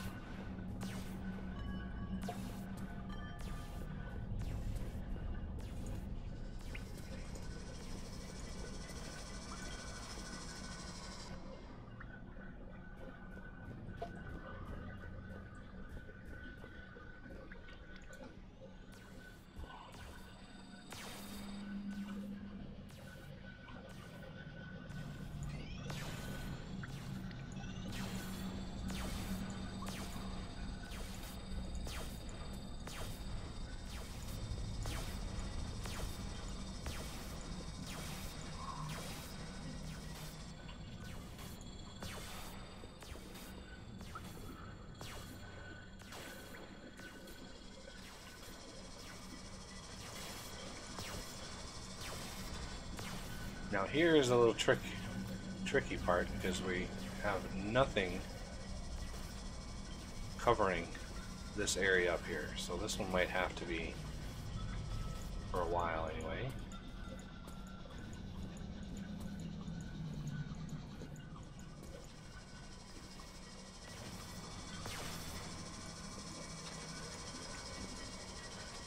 Not sure where this picks back up. Oh, way over there.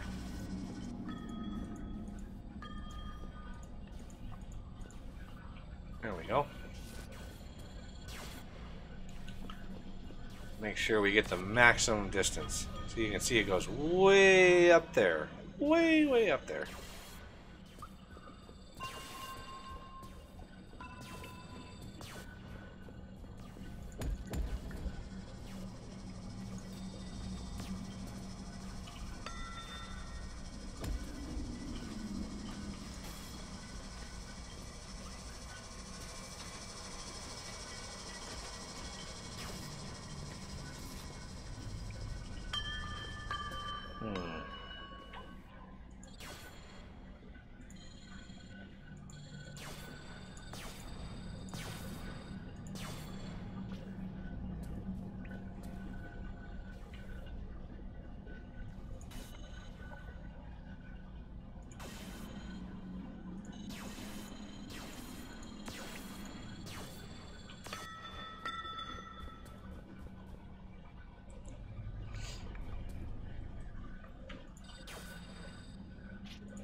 mark my corners.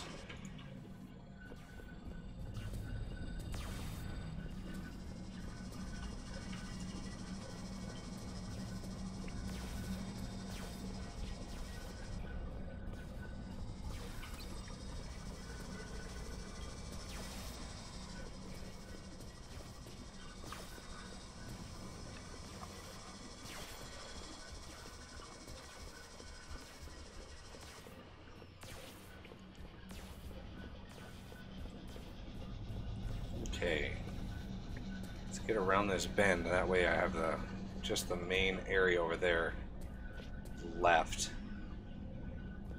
Let's light it up here.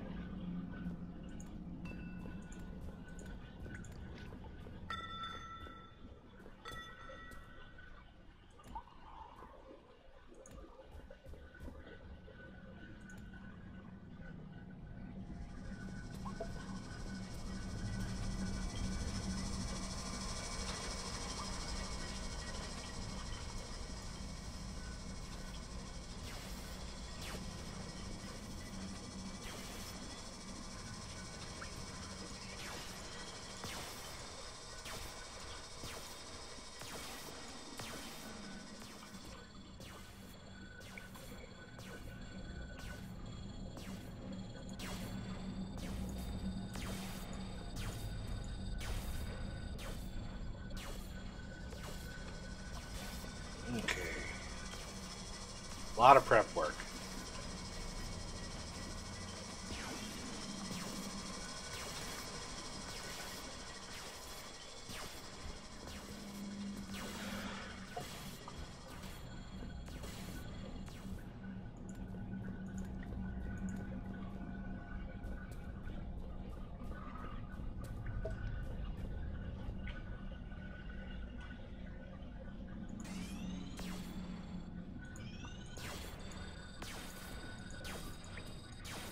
You get really good. You can just go like that.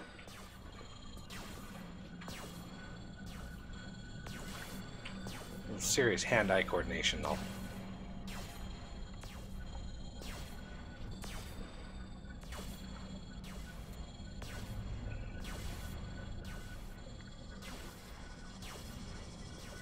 OET is charged again.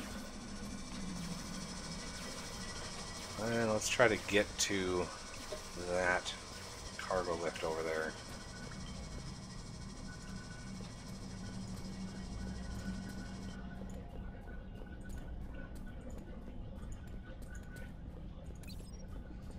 Oh, no, not that way.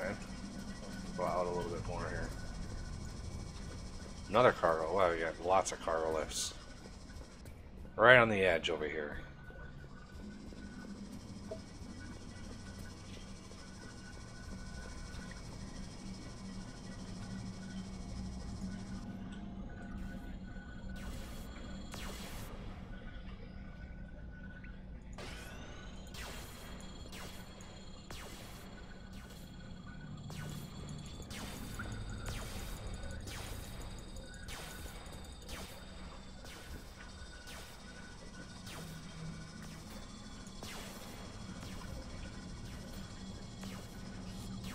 I know I missed a couple in here.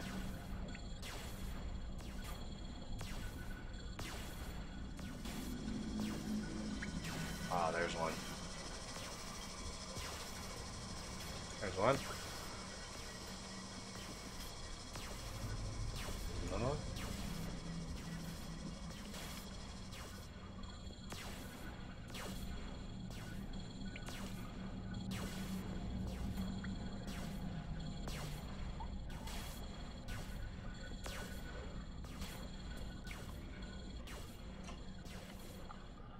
Alright. So far, so good. Now I have... I think it's just a gap. Yeah, it's just a gap of one.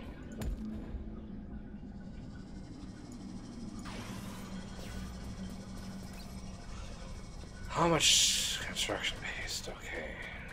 Getting a little low on it. I mean, 10,000.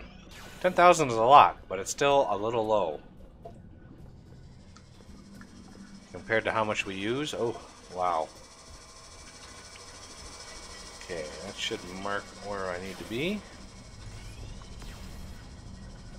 Let's kind of get ourselves straightened away here.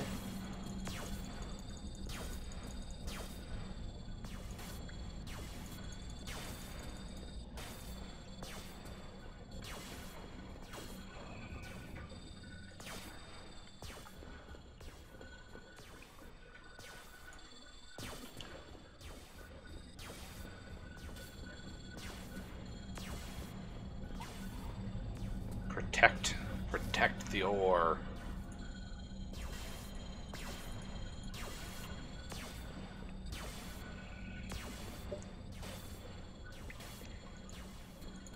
Ooh, and we got another gap up here.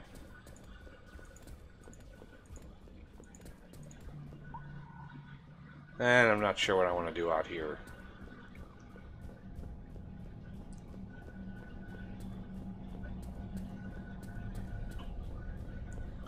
Oh, we got a lot done. I'm gonna close her out here soon. I need to get some Factorial recorded.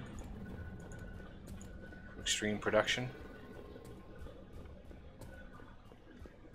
Mark V induction? Yeah, that was the first thing I did in this recording session.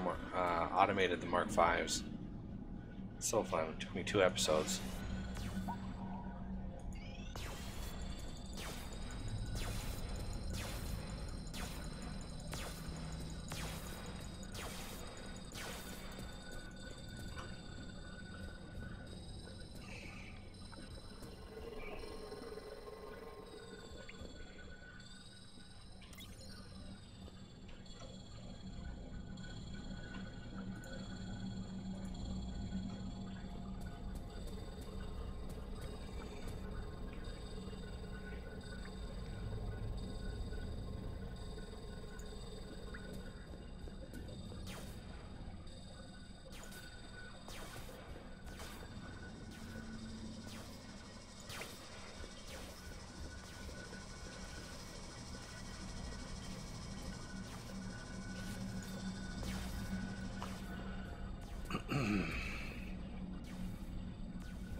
Yeah, I might have to put the magma bore like way over here.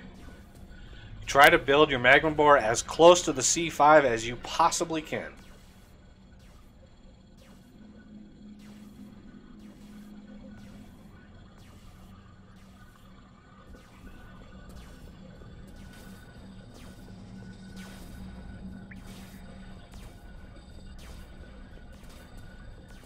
This is a very oddly sized area for my magma bore or my cold cavern stuff. Usually not this oblong or because it's like L-shaped.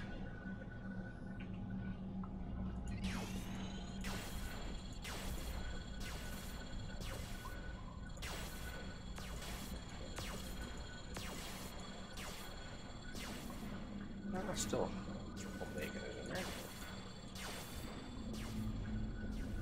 Ooh.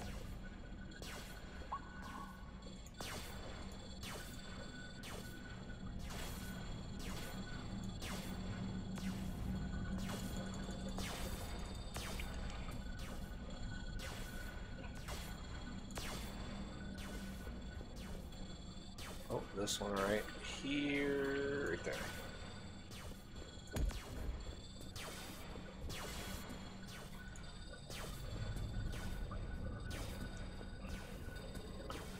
Alright, so now, you know, if I build the C5, like right over here, that area way out there is going to be extremely close.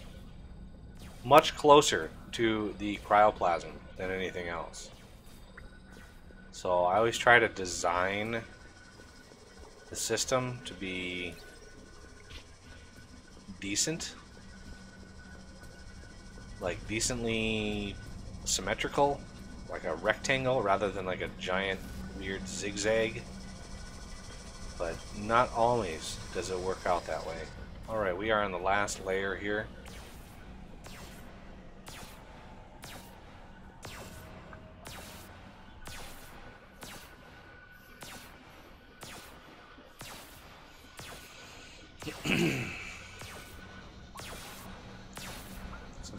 last layer, I think I can finish these off.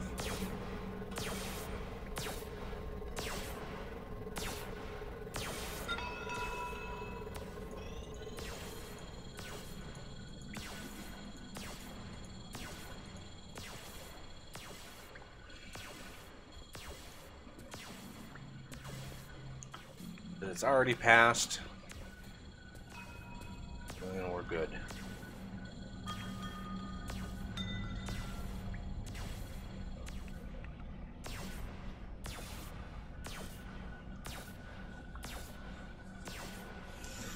Alright, just about got the cold caves locked up here.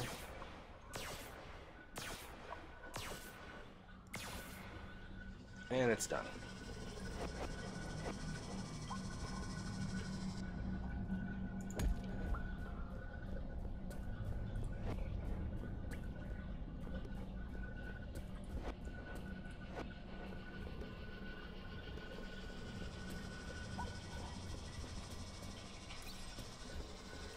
Yeah, you can get a lot of organic rock while you're doing this process.